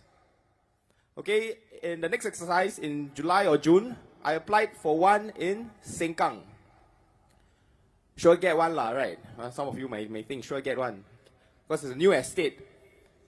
But the numbers speak for itself again. It's 4 applicants to every 1 house. Today, oversubscription is a reality that we cannot ignore. The data has shown for itself. For every 8,000 flats in the there's 8,000 flats in the October exercises, and there's 35,000 applications. Now, the PAP government has launched Forward Singapore. I think some of you may have heard for it or even went for it.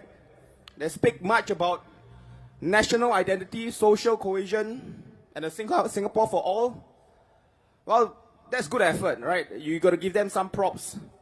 But let me tell you, unless our young Singaporeans and all Singaporeans have a roof over their heads, have a stake in our home, in our country, then you can forget about talking about feeling like a true Singaporean, feeling like someone that belongs to this Singapore, someone that has a stake in Singapore, and someone has a stake that has a stake in our future.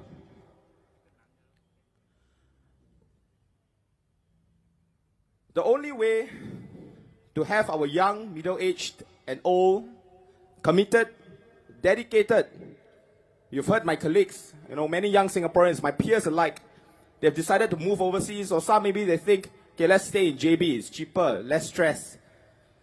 This is a big issue, because unless the government is able to persuade all Singaporeans of all ages to put their roots here through accessible, affordable homes, then I would say we will have a big problem in 20, 25 years. We're all done for.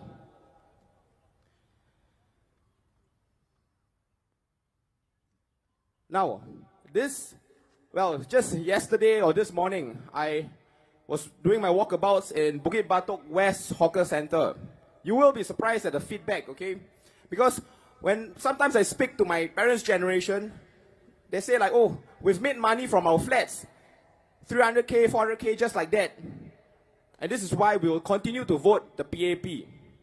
So I spoke to a very elderly resident this morning in a hawker store. He's probably retired, he has grey hair, and he's probably, money and housing is not a concern to him. And I asked him, other than municipal issues, such as Bukit Batok, their buses and stuff, what other concerns do you have as a Singaporean? As someone who has lived most of his life, who is in his golden days, what are you concerned about? And I was pretty surprised at his answer. He was concerned at our infertility rate. You guys have read the reports. You guys know that we are not replacing ourselves.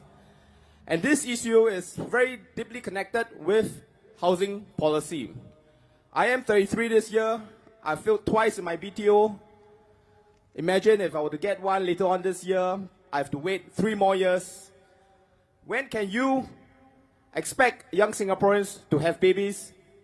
Then I will be 36. My partner will be in her earlier 30s, but still not too late. But for reasons, we will want everybody to have babies earlier, right? I think everybody would agree with that. Well, it's not just BTO pricing.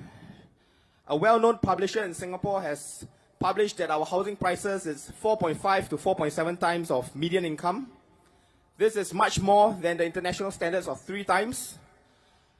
And, well, there's nothing wrong with making money from property. Well, I'm speaking to the more middle-aged here, those that have gotten their BTOs and, so-called gotten the lottery ticket, if you will.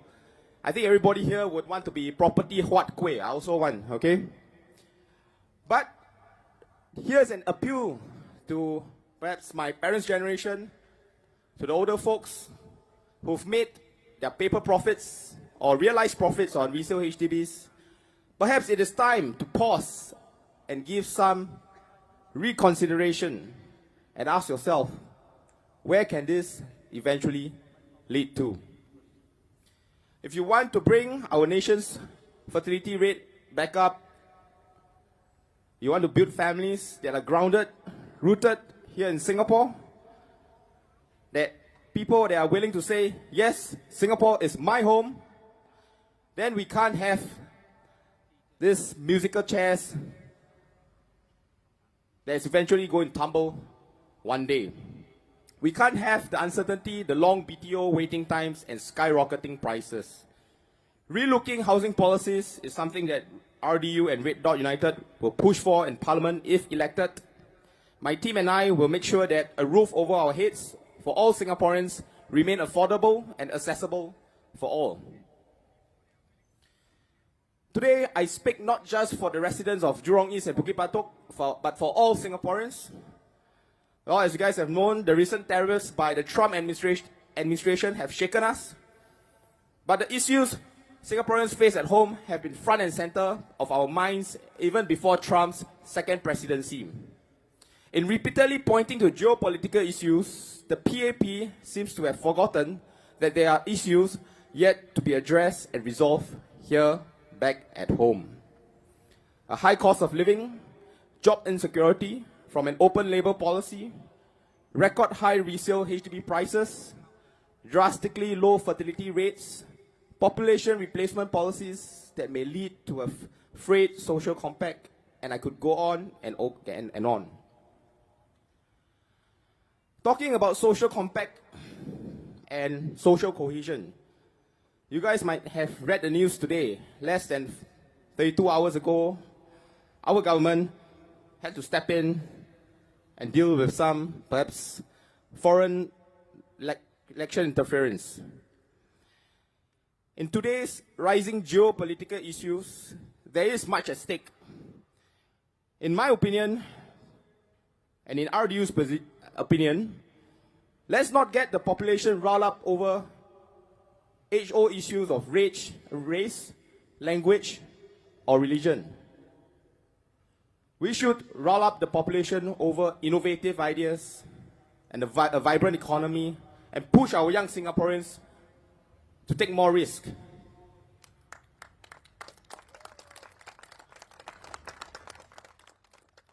This might sound familiar to you, but bear with me. Whoever that governs Singapore must have that good sense in him. Then let me ask you, with the recent controversies from ministers being charged in court, opposition MPs being charged in court, well, resale prices skyrocketing, MRT breakdowns, and a frayed social compact, let me ask you, does the PAP government truly deserve a blank check victory in this election? Does anyone in the PAP Jurong East-Bukit Batok team deserve a blank check victory? Look at who they parachuted into your GRC. In Tampines GRC, they are at least getting a good-looking ex-chief of army, Mr. David Neo. In Jurong East-Bukit Batok, you guys are getting Mr. Lee Hock Chuan. Well, there's nothing wrong with his looks, okay? But do note that he is the one-man suicide squad for the PAP in the GE 2015 and 2020. They fielded this guy in Hougang SMC. And now, they decide, okay, you've done us a great service, we parachute you in. So that's what they do to you guys, to us. They think us Singaporeans blind. So today, I'd like to invite the residents of Bukit Batok, Jurong East GRC, to perhaps remind the PAP or to teach the PAP a lesson that they'll not forget. Today, there must be a pivot, not in a reactive sense where we merely wait and see, cover up, and shell up in over-pessimistic safety. While there is nothing wrong with conventional markers of success or even privilege, if you're born into it by God's given gifts. Well, I made my first headway into business not because I was born into a family of wealthy parents, had connections from the elite class, or received the cozy comforts of a prestigious education. I did it as an ordinary Singaporean through grit, perseverance, and constant reiteration.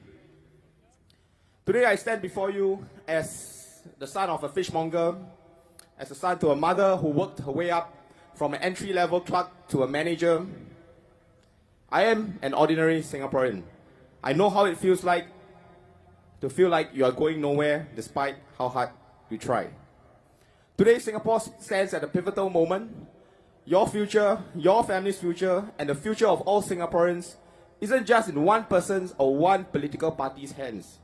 It is the burden, pride, and responsibility shared amongst all Singaporeans. They are your students, the working adults, the retirees, the single, the married, the graduates, the non-graduates, the successful and the downtrodden, the young, the middle-aged, and the old. This is a diverse representation and pioneering spirit that I wish to bring forth with my candidacy. My name is Marcus Neo. Vote for RDU. Vote for Red Dot United. Vote for Singapore. Thank you.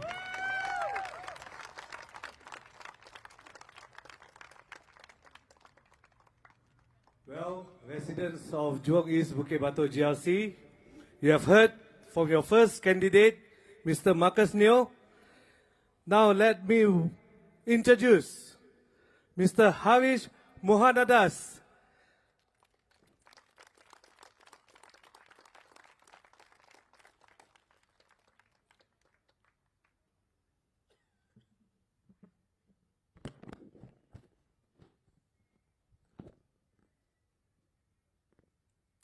The role of a politician is to steer their community in the right direction.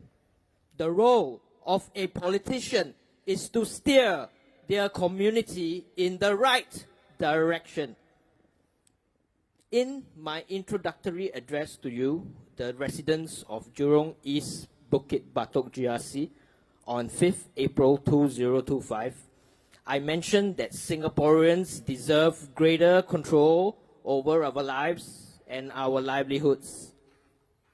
During my address as a potential candidate for Jurong East-Bukit Batok GRC on 16 April 2025, I highlighted why, with a rising cost of living, you risk losing control over your lives.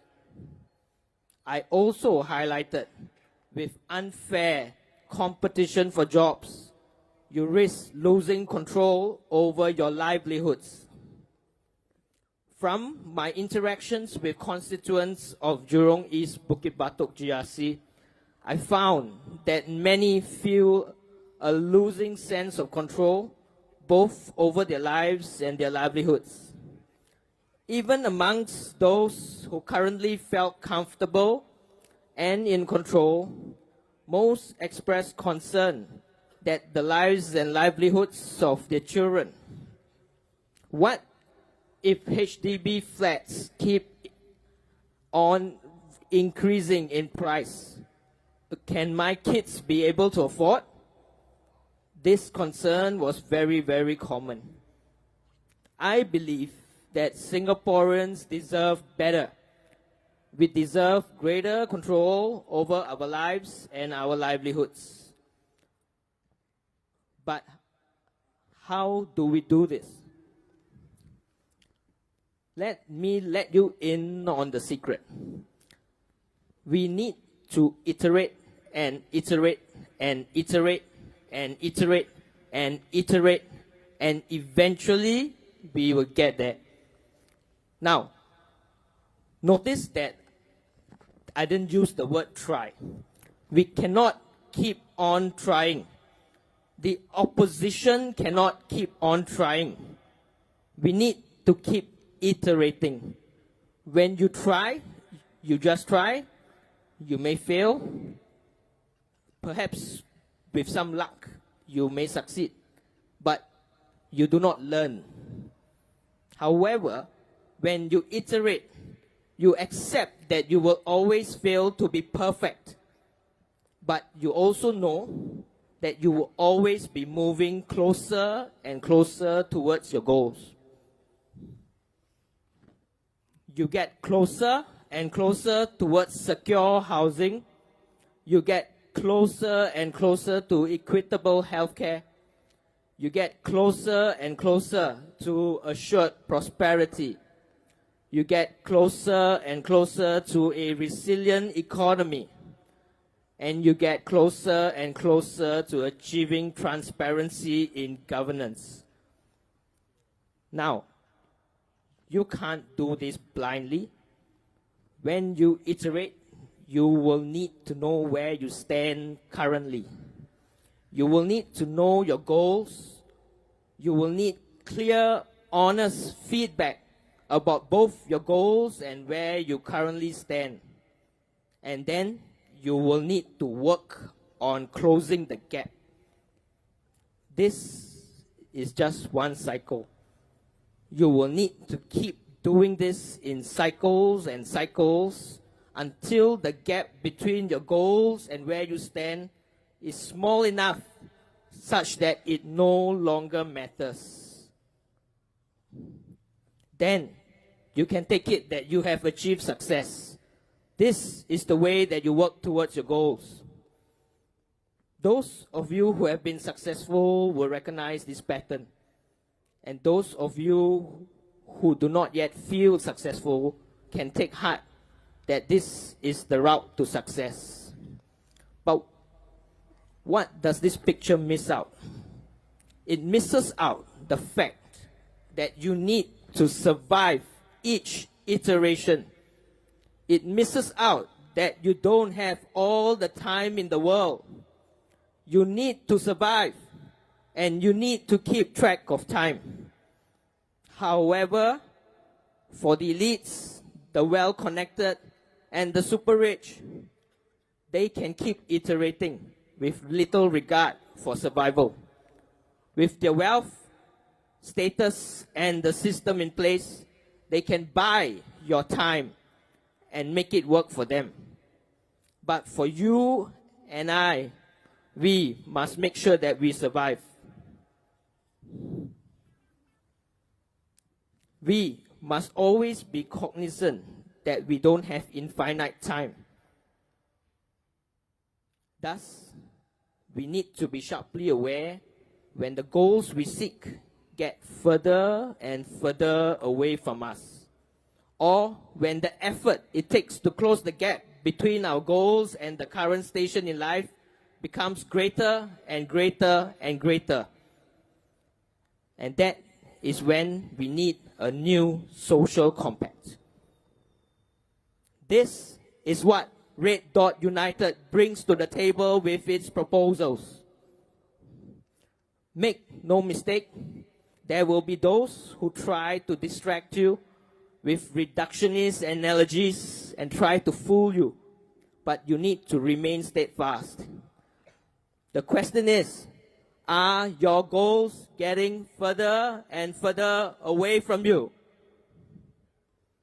The question is the effort that it takes to close the gap between your goals and your current station in life getting larger and larger and larger?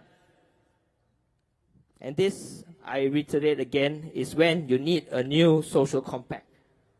And here at Red Dot United, this is what we bring to the table with our proposals. Thank you.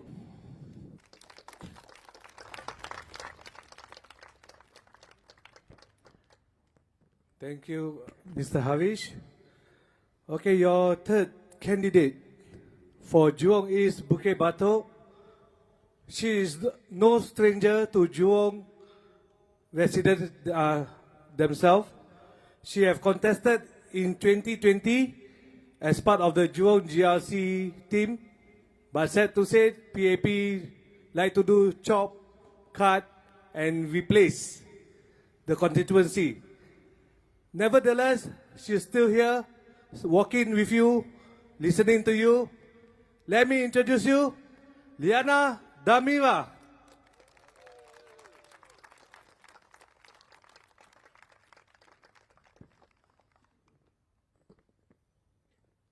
I'm going to give two language speeches today, but given that my adik just sat down, I'll give her a break first. It takes a lot. Can we give a hand to our sign language interpreter, please? Louder, please. They use their hands to sign.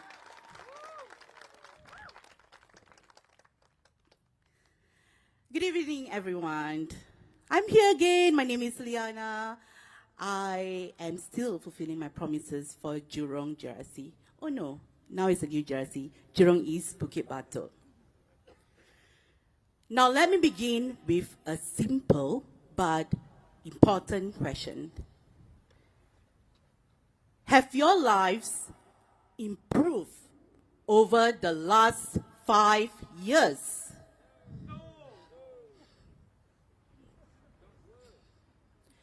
Take a moment to think about that. Really, really think. Are you better off today? Or are you still worrying about whether your salary can stretch to cover your bills, your groceries, your children's needs, your aging parents' health care?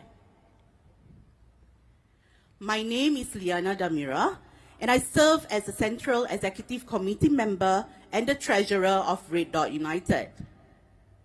But more than that, I'm just like many of you. I'm a mother of 4, a 22-year-old and a 20-year-old son, both waiting for their NS enlistment. I've got a 15-year-old daughter and a cheeky 5-year-old who keeps me on my toes.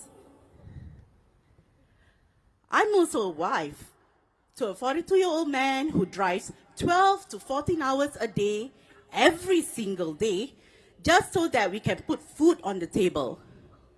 He is one of the thousands of Singaporeans working tirelessly to make ends meet. Does this sound familiar? And like many women today, I wear many hats.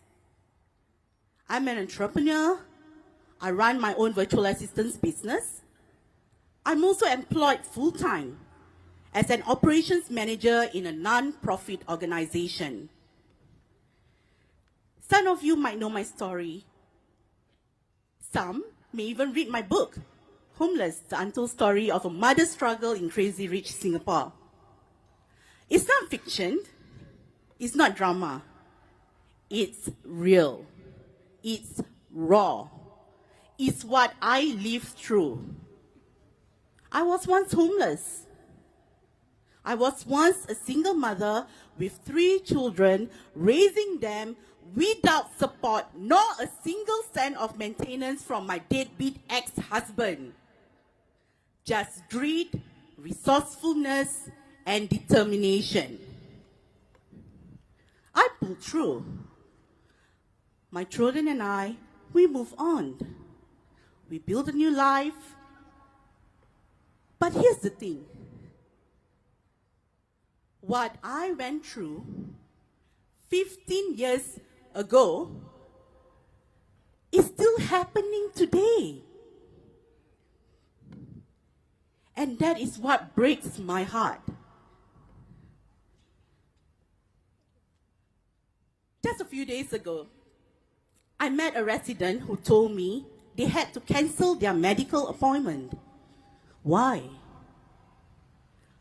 Because they had to choose between paying for a consultation or buying groceries to eat at least one meal that day. Imagine that. In a country as wealthy as ours, people are still having to choose between food and medicine. Yes, we hear about government vouchers, support schemes, but how dignified it is to have to depend on handouts just to survive.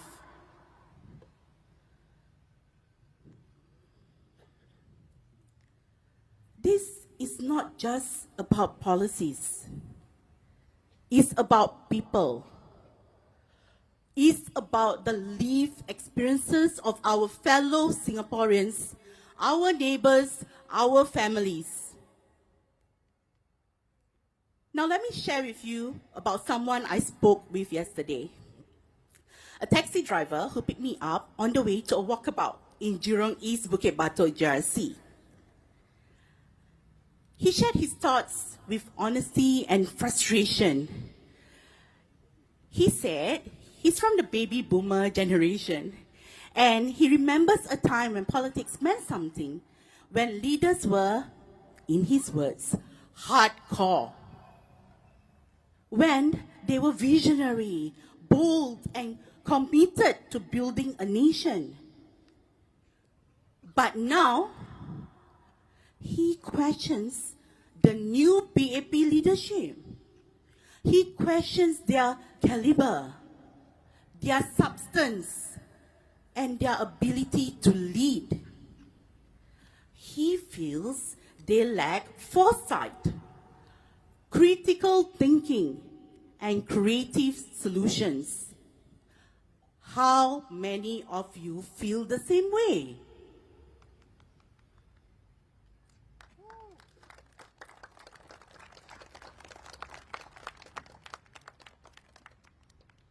How many of you look at today's minister and wonder, what exactly exactly do they bring to the table for Singapore's future? Now, the taxi driver said, politics used to be about nation building. Now, it feels like it's just about maintaining control and getting $1 million paychecks. And I couldn't help but agree. We cannot accept the status quo anymore. We need leaders who understand the real challenges on the ground. Leaders who have lived them. Leaders who don't just speak from air-conditioned offices, but from a place of shared experiences.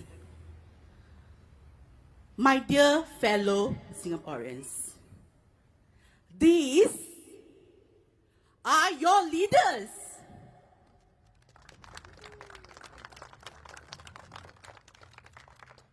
They are people who know what it means to struggle, to sacrifice, to fight for every chance to succeed. That is why I stand here today, not just as a politician, but as a mother, a wife, a worker, a Singaporean who wants better for all of us. We at Red Dot United believe that it is time for Singaporeans to be treated like first-class citizens.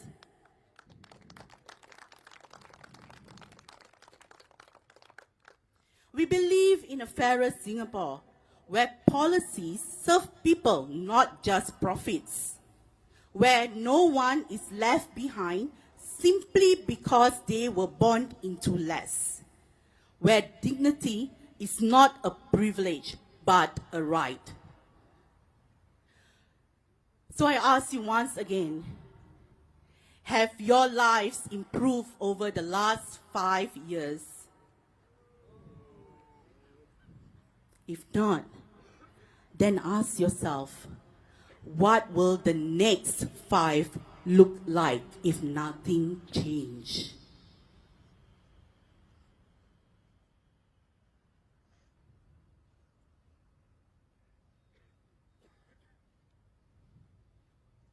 Together, let's build a Singapore that is more compassionate, more courageous, and more fair. First-class citizens, fairer Singapore, vote for RDU.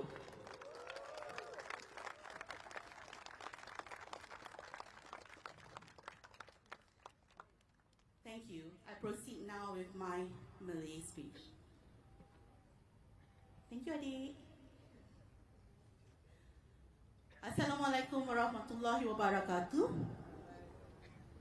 Assalamualaikum warahmatullahi wabarakatuh.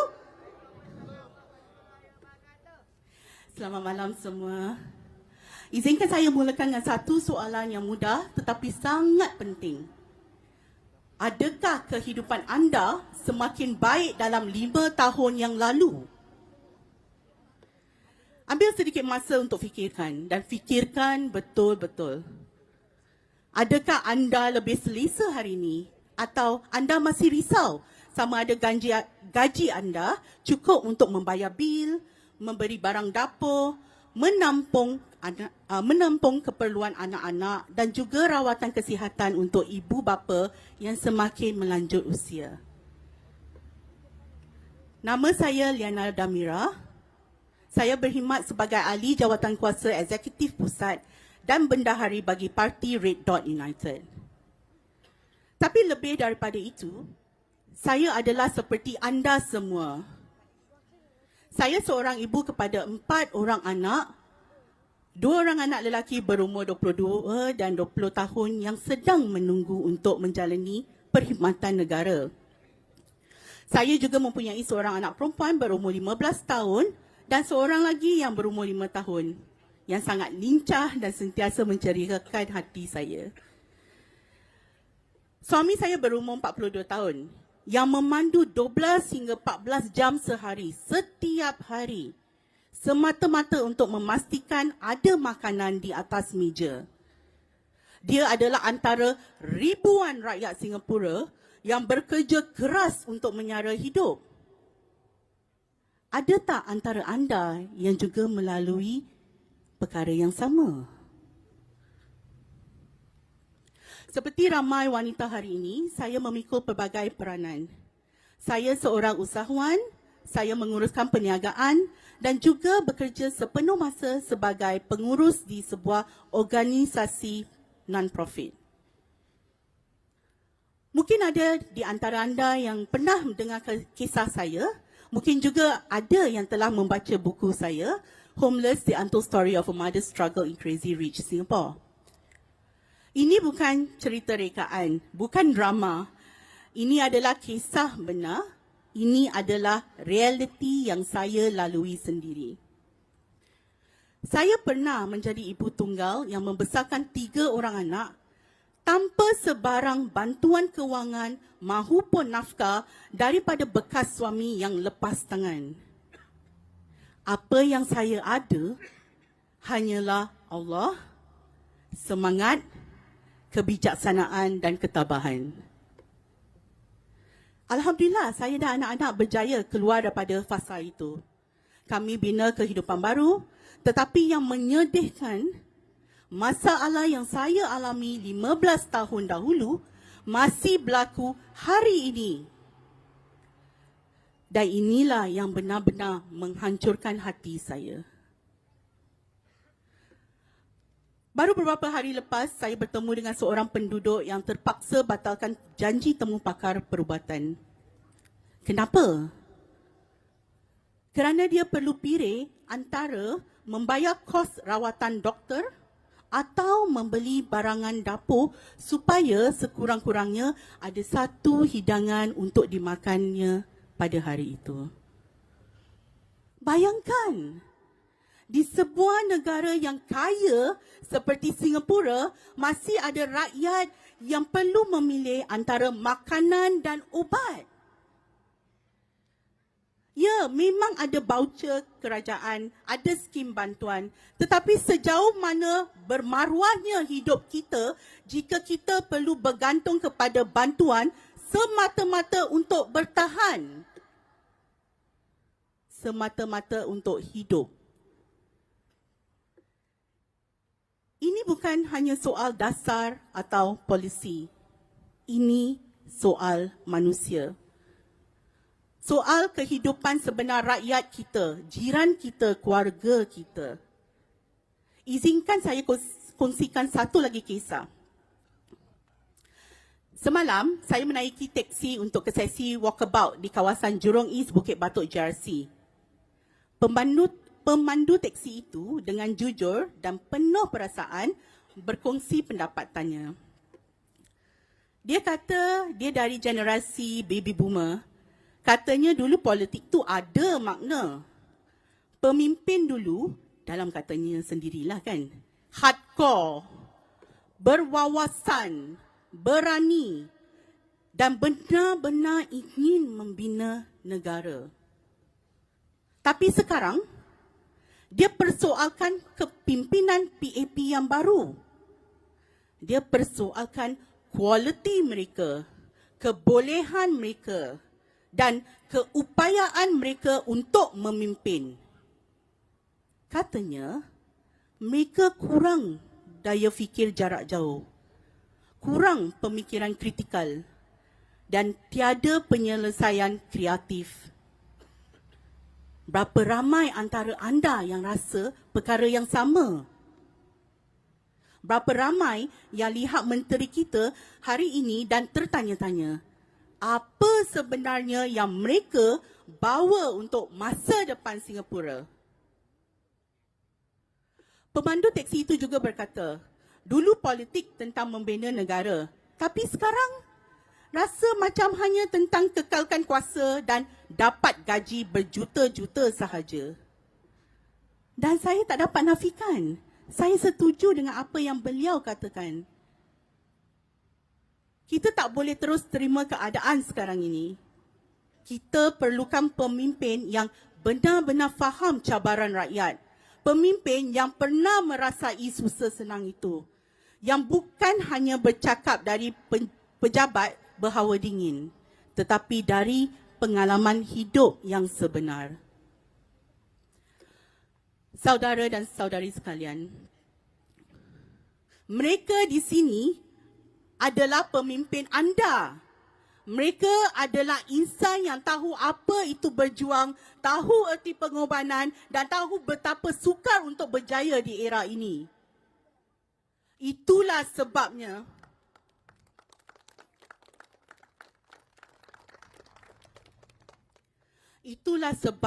saya berdiri di sini hari ini. Bukan sekadar sebagai ahli politik, tetapi sebagai seorang ibu, seorang isteri, seorang pekerja dan rakyat Singapura yang mahukan masa depan yang lebih baik untuk kita semua. Kami di Red Dot United percaya bahawa sudah tiba masanya rakyat Singapura dilayan sebagai warga negara kelas pertama.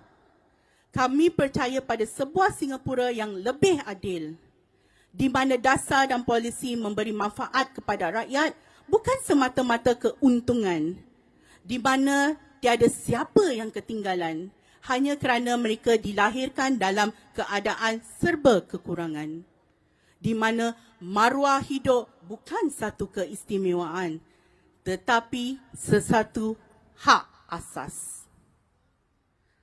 Jadi saya tanya sekali lagi, adakah kehidupan anda semakin baik dalam 5 tahun yang lalu? Jika tidak, tanya diri sendiri, bagaimanakah 5 tahun akan datang jika tiada apa-apa pun yang berubah? Ayuh kita bina Singapura yang lebih penyayang, lebih berani dan lebih adil. Warga negara kelas pertama, Singapura yang lebih adil, undilah RDU. Terima kasih.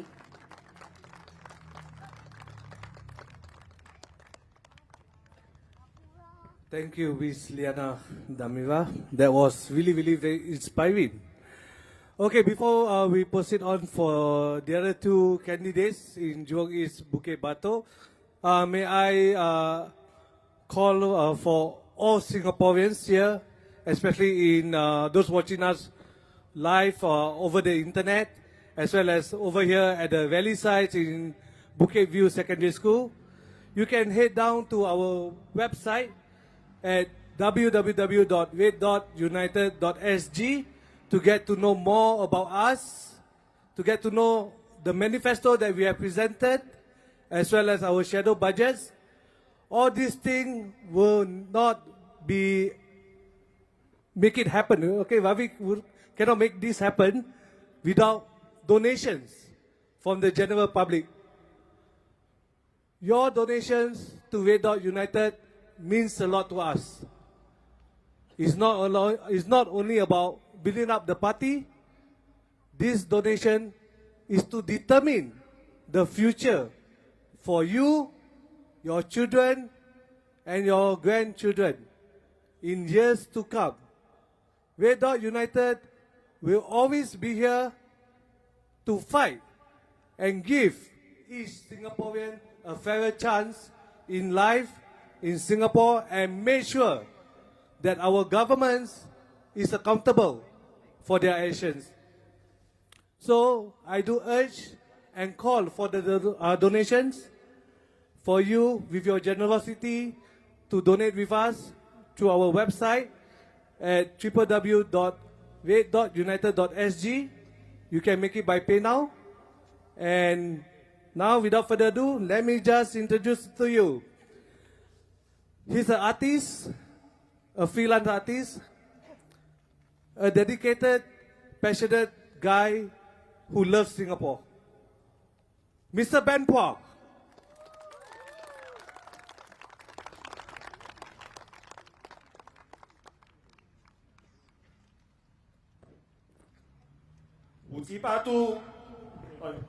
裕良多五级八都集检区的居民朋友们，大家好，我是 Ben Pua 潘家定。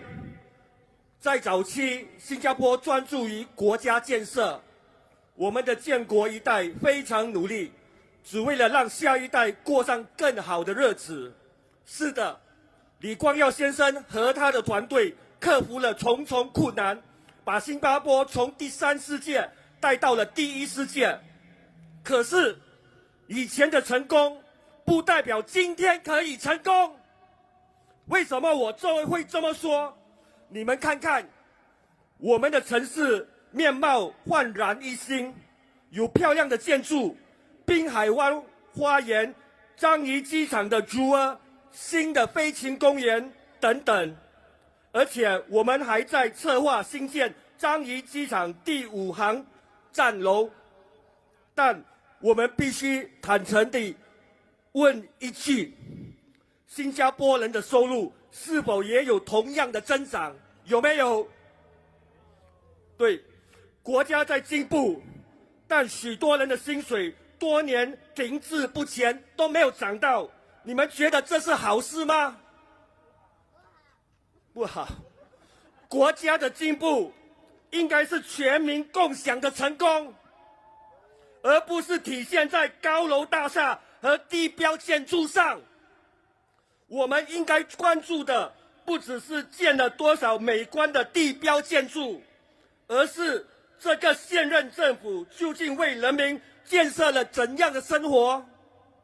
一个真正成功的新加坡，应该是全民进步、人人受惠的新加坡。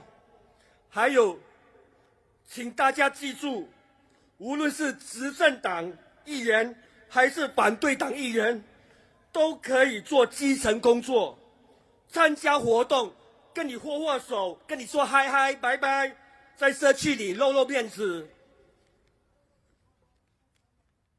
但是，在基层出现和真正改善人民生活是2回事。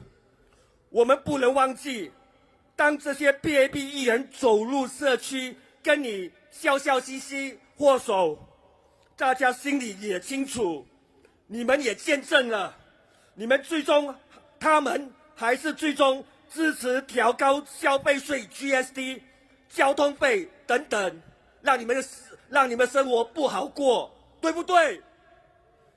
这些政策都在伤害中低收入群组。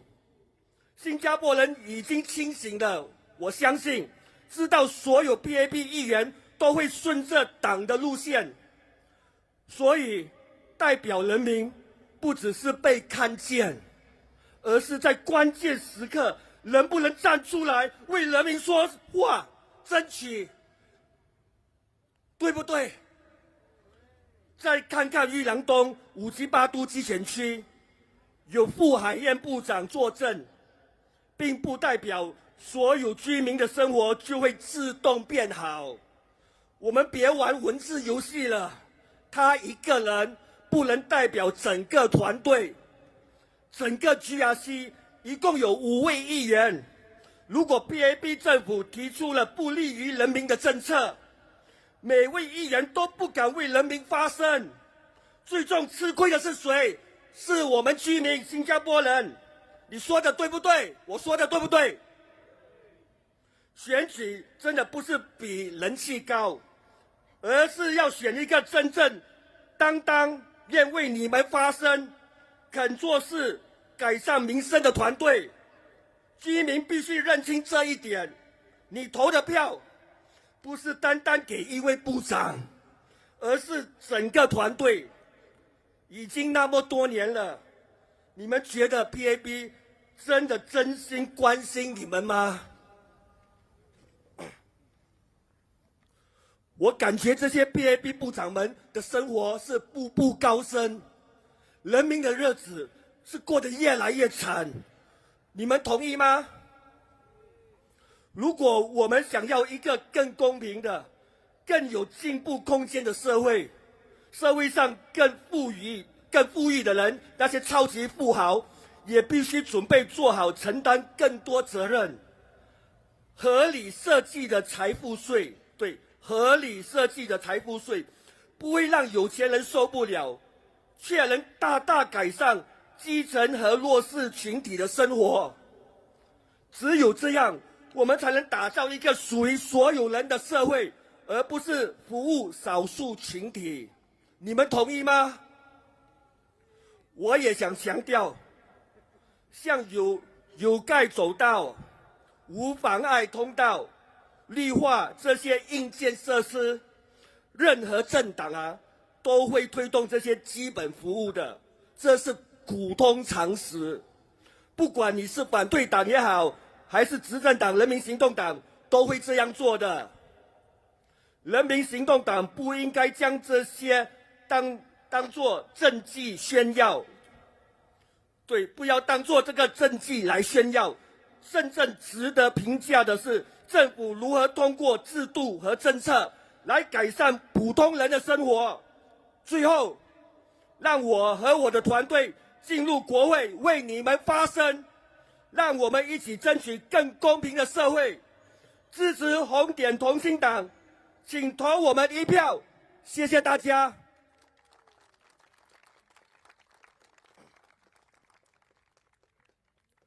Now let me speak briefly in English. Hello Singaporeans, hello residents of Jurong East-Bukit Batok GRC. From the past to today, our skyline is transformed greatly. We have beautiful buildings, gardens by the bay, the jewel at Changi, a new bird park, and plans for Changi Airport Terminal 5. But let's ask ourselves honestly, has the people's income grown in the same way?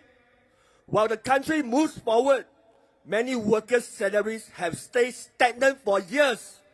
National progress should be shared by everyone, not just seen in buildings and landmarks. It's time to look not just at the buildings we have built, but the lives we are building. A truly successful Singapore is one where progress lifts every Singaporean. Please remember, any MP, whether from the ruling party or the opposition, can do grassroots work. Any MP can attend events, shake your hands, smile at you, and be visible in the community. But there's a difference between being seen on the ground and truly improving people's lives.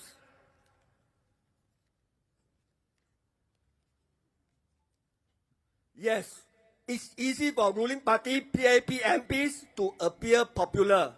But let's not forget, PAP MPs will say they walk the ground and yet still vote for things like GST hikes, transport fare hikes, policies that hurt the middle and lower income groups the most. And when it comes down to it, PAP MPs will always toe the party line, even if it means voting for policies that will make your life harder. Do you agree?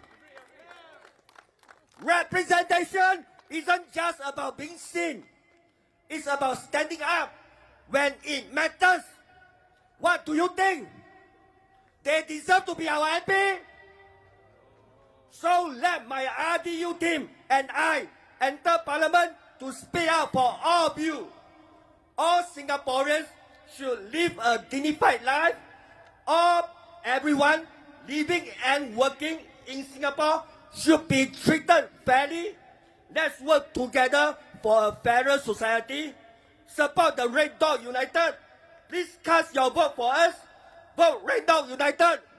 Vote RDU. Thank you, everyone.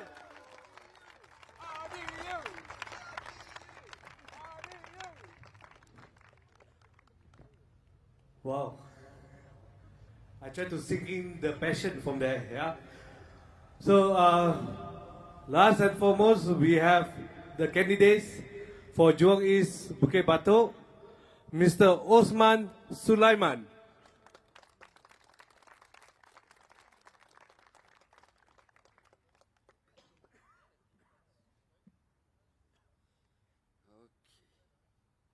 Good evening, voters of Jurong East and Bukit Batok.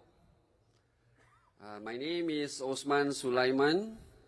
I'm one of the candidates contesting in this GRC, and I've contested the past 3 elections. And surprisingly, today, the issues of the past is still valid today. And you know why this election, the PAP has always make it a rush affair, right? They want to make it as short as possible. It is because they know that they are not as strong and formidable as some of us would like to think they are. How else can you explain? How else can you explain the rush election period of 9 days, the gerrymandering of the electoral boundaries, and the longer airtime the PAP has on political broadcasts? You know, if you are a strong opponent, you'll fight a fair competition. Whereas a weak opponent will resort to underhand tactics to gain the upper hand. Despite the unlevel playing field that the opposition parties have faced, we will continue to do our best with whatever little resources that we have. Singaporeans have been giving numerous feedback to the PAP government, but it has fallen on deaf ears. For 30 years, the PAP has not been able to solve our long-standing issues. In fact, it has worsened over time. They boast that they have a track record second to none, which is true. But please also be reminded that these track records include the downward spiral of our fertility rate, the increased income inequality, the higher cost of living, and the skyrocketing prices of flats, and expensive healthcare, and most importantly, the stagnation of your wages. So these are the track records too. Recently, the Prime Minister Lawrence Wong has said the best way to manage cost pressure is to keep income rising faster than inflation. Now I want to ask Minister Lawrence Wong, what has he implemented to keep our income rising faster than inflation? Nothing. Nothing concrete. In fact, it allows cheap foreign labor from around the region into Singapore.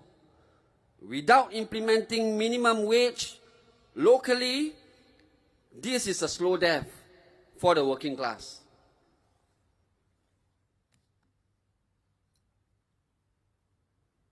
When we talk about housing, you know, it is the cornerstone of security for many Singaporeans. Yet, rising prices and the counting down of the 99-year lease threaten this stability. Our flats are getting smaller in size, but higher in price. HDB has refused to disclose the cost of building our flats. And I guess they know why. I'm sure they know why they refuse to disclose this figure to us, because they know that this is a money-making machine for them. They can say that as a whole HDB is in deficit, but what we want to know is the cost of building our flats. Because I think the government shouldn't make money by providing public housing. The government has not been able to solve the high cost of housing, and it is always rigid in its implementation of reform, preferring instead to tweak the system rather than holistically revamping our housing policies. How many times have the government deployed the cooling measures? ABSD, BBS, BBDC, ABCDE, all. The price of our house is still rising. So in RDU, we actually propose that HDB estate should be eligible for SCRS.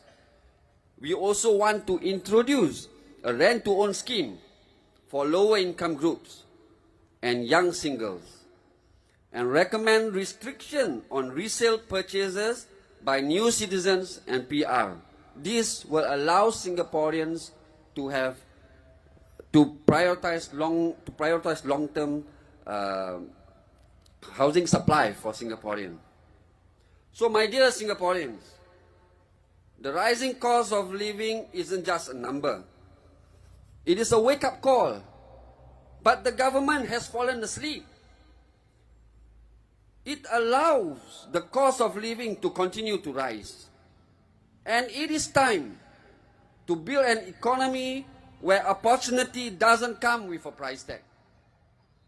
You see, just last year, the SP Group has posted that it made $1.1 billion in 2024. It's billion, not million.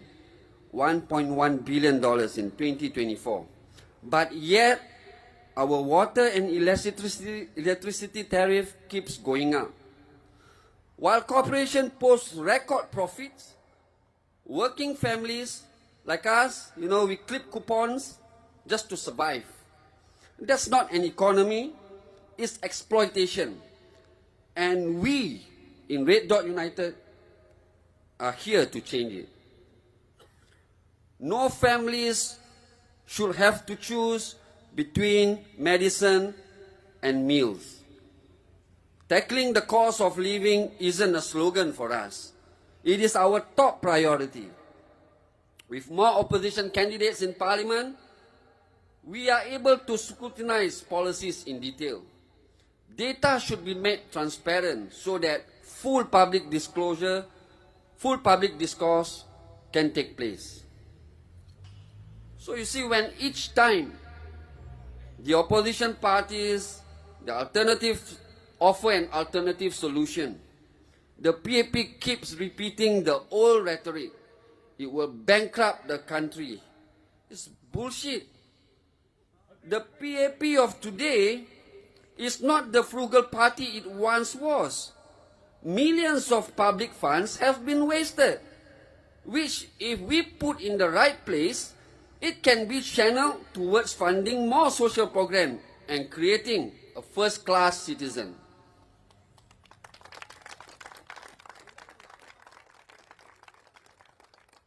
So I would like to share a real-life situation. My dad was diagnosed for having lung cancer in 2022, so at the age of 81. So what saddens me the most is that despite having money in his MediSave account, he wasn't able to utilize any of his funds. There are a lot of limitations regarding the use of his MediSave. In any case, sorry, just now I was very heated up. I used the word bullshit, yeah. My apologies. So there's a lot of limitation regarding the use of his MediSave. This put a strain on his finances at that time, and obviously feeling indignant that he has to skip doing some of the treatment. So he has decided, to do away with treatment altogether, despite our assurances to him that we can afford, the children can afford his treatment. But he is a proud man. He is more upset that when he has the money in MediSave, he cannot utilize it for his operation. So healthcare should be a right, not a burden. This is why RDU in our manifesto outlines reforms to ensure Medifunds is more accessible, expand our MediShield Life to include mental health and chronic disease treatment, and cap out-of-pocket healthcare costs.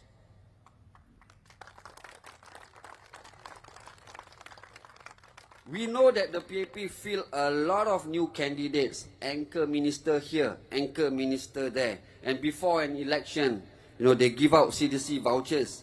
But so is this supposed to restore our confidence in them? Or is this just to soften the blow before more crushing policies that continue to hurt us? Instead of real reform, the PAP made only motherhood statement. No one is left behind. We will take you with us. But you know, the track record shows that for 30 years, there are many who has fallen through the crack. Stale solutions from the PAP, tweaking here and there without, concrete solution, and hoping that the problem will go away. It is dangerous to lodge all power in one party and keep it there.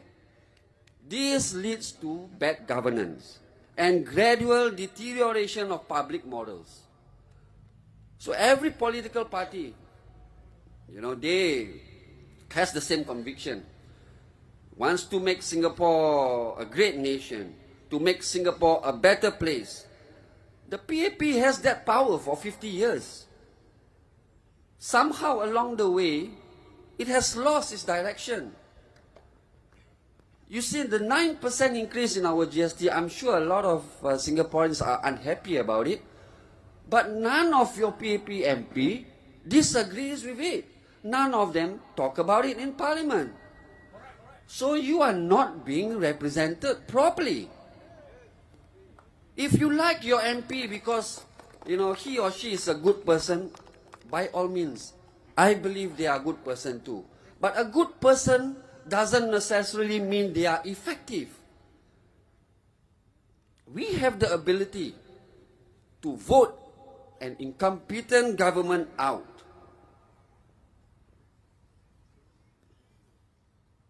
As an example of the PAP's policies failure, the fertility rate, as everyone knows, is 0.97%.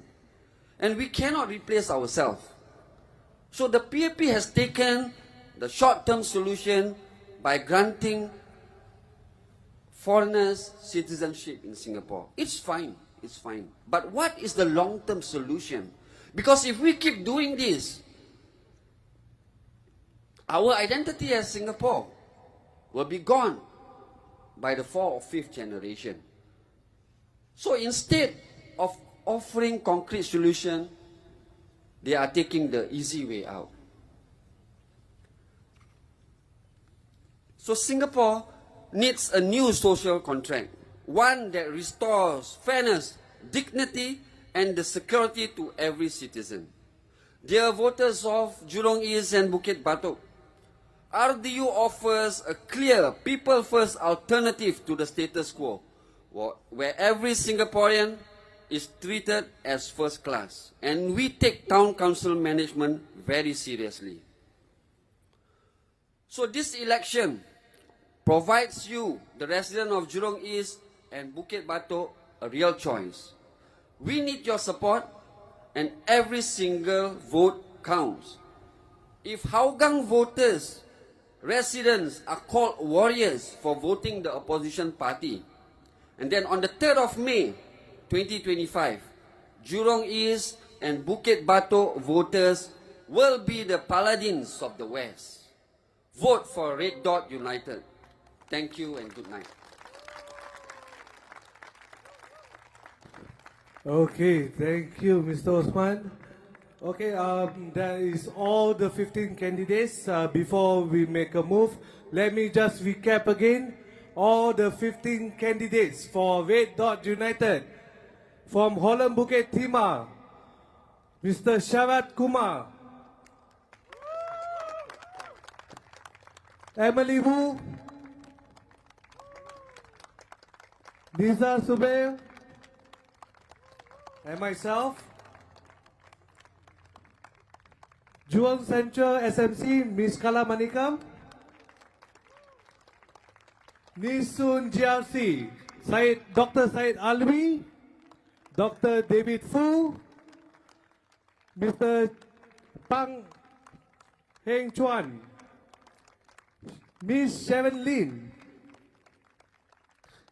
and Mr. Ravi Philaman, as well as Jurong East-Bukit Batok GRC, Mr. Osman Sulaiman, Mr. Ben Pua, Ms. Liana Damira, Mr. Harish Mohanadas and Mr. Marcus Neo.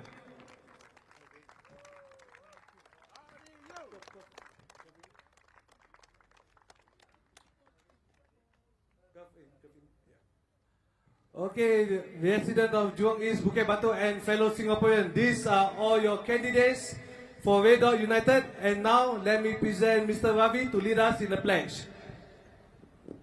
Before I say the pledge, there's something that I would want to say. I think politics must be based on honesty, because only in honesty can we have truthfulness. One of my candidates, Mr. Osman, said that the HDB makes money from selling the HDB flats. That is a perception that many Singaporeans have. The government has refuted this claim, and it has put up clarifications on its website saying why it does not make money.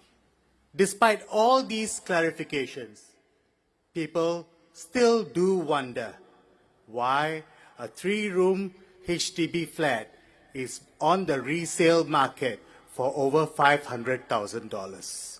That is a real issue. Don't you agree? I think what is needed today is that we don't have a vision to go forward. That is the real issue. In the past, we used to have the 5 C's. Even if they were not perfect, they were still tangible things to hope for, to aspire towards, to dream towards. They were the cash, condo, credit card, country club memberships, and cash. But today, look at the 5 C's that we are told to look forward to. What are they? Cash handouts, CHAS card rebates, conservancy rebates, CPF top-ups, and CDC vouchers. Where is the dignity for Singaporeans in living like that? Instead, RDU asks that Singapore and Singaporeans forge a new social compact. One that is based on collective prosperity, one which places citizens' dividend at its core, one where comprehensive housing reset is made, one where caring healthcare is at the foundation, and one in where civil freedom is at the core of it. This new social compact is based on housing security, on equitable housing, assured prosperity, resilient economy, and transparent governance. Dear Singaporeans, we need a new Singapore. And Red Dot United is committed to building this new Singapore. A few days ago, Prime Minister Lawrence Wong paid a little tribute to Red Dot United. He said that in this election, besides the Workers' Party, Red Dot United has fielded the largest slate of candidates.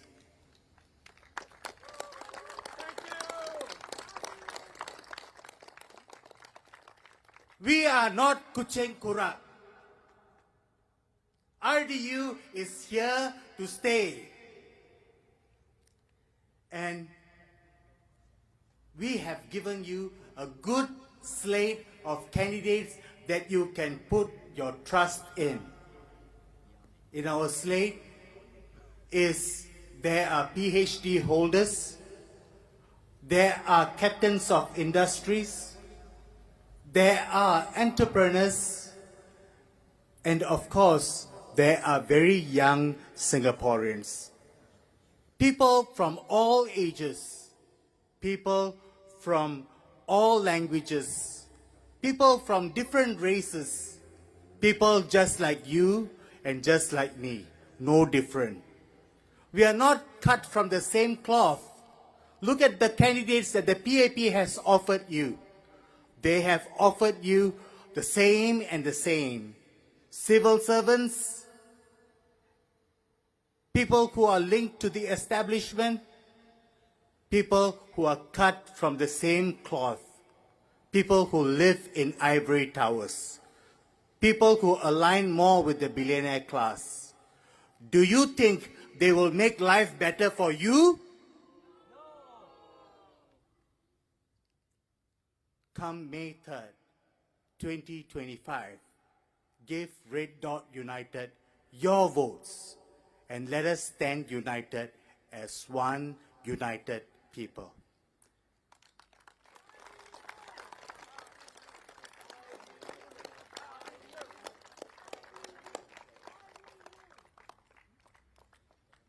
And towards that, let us take our pledge together.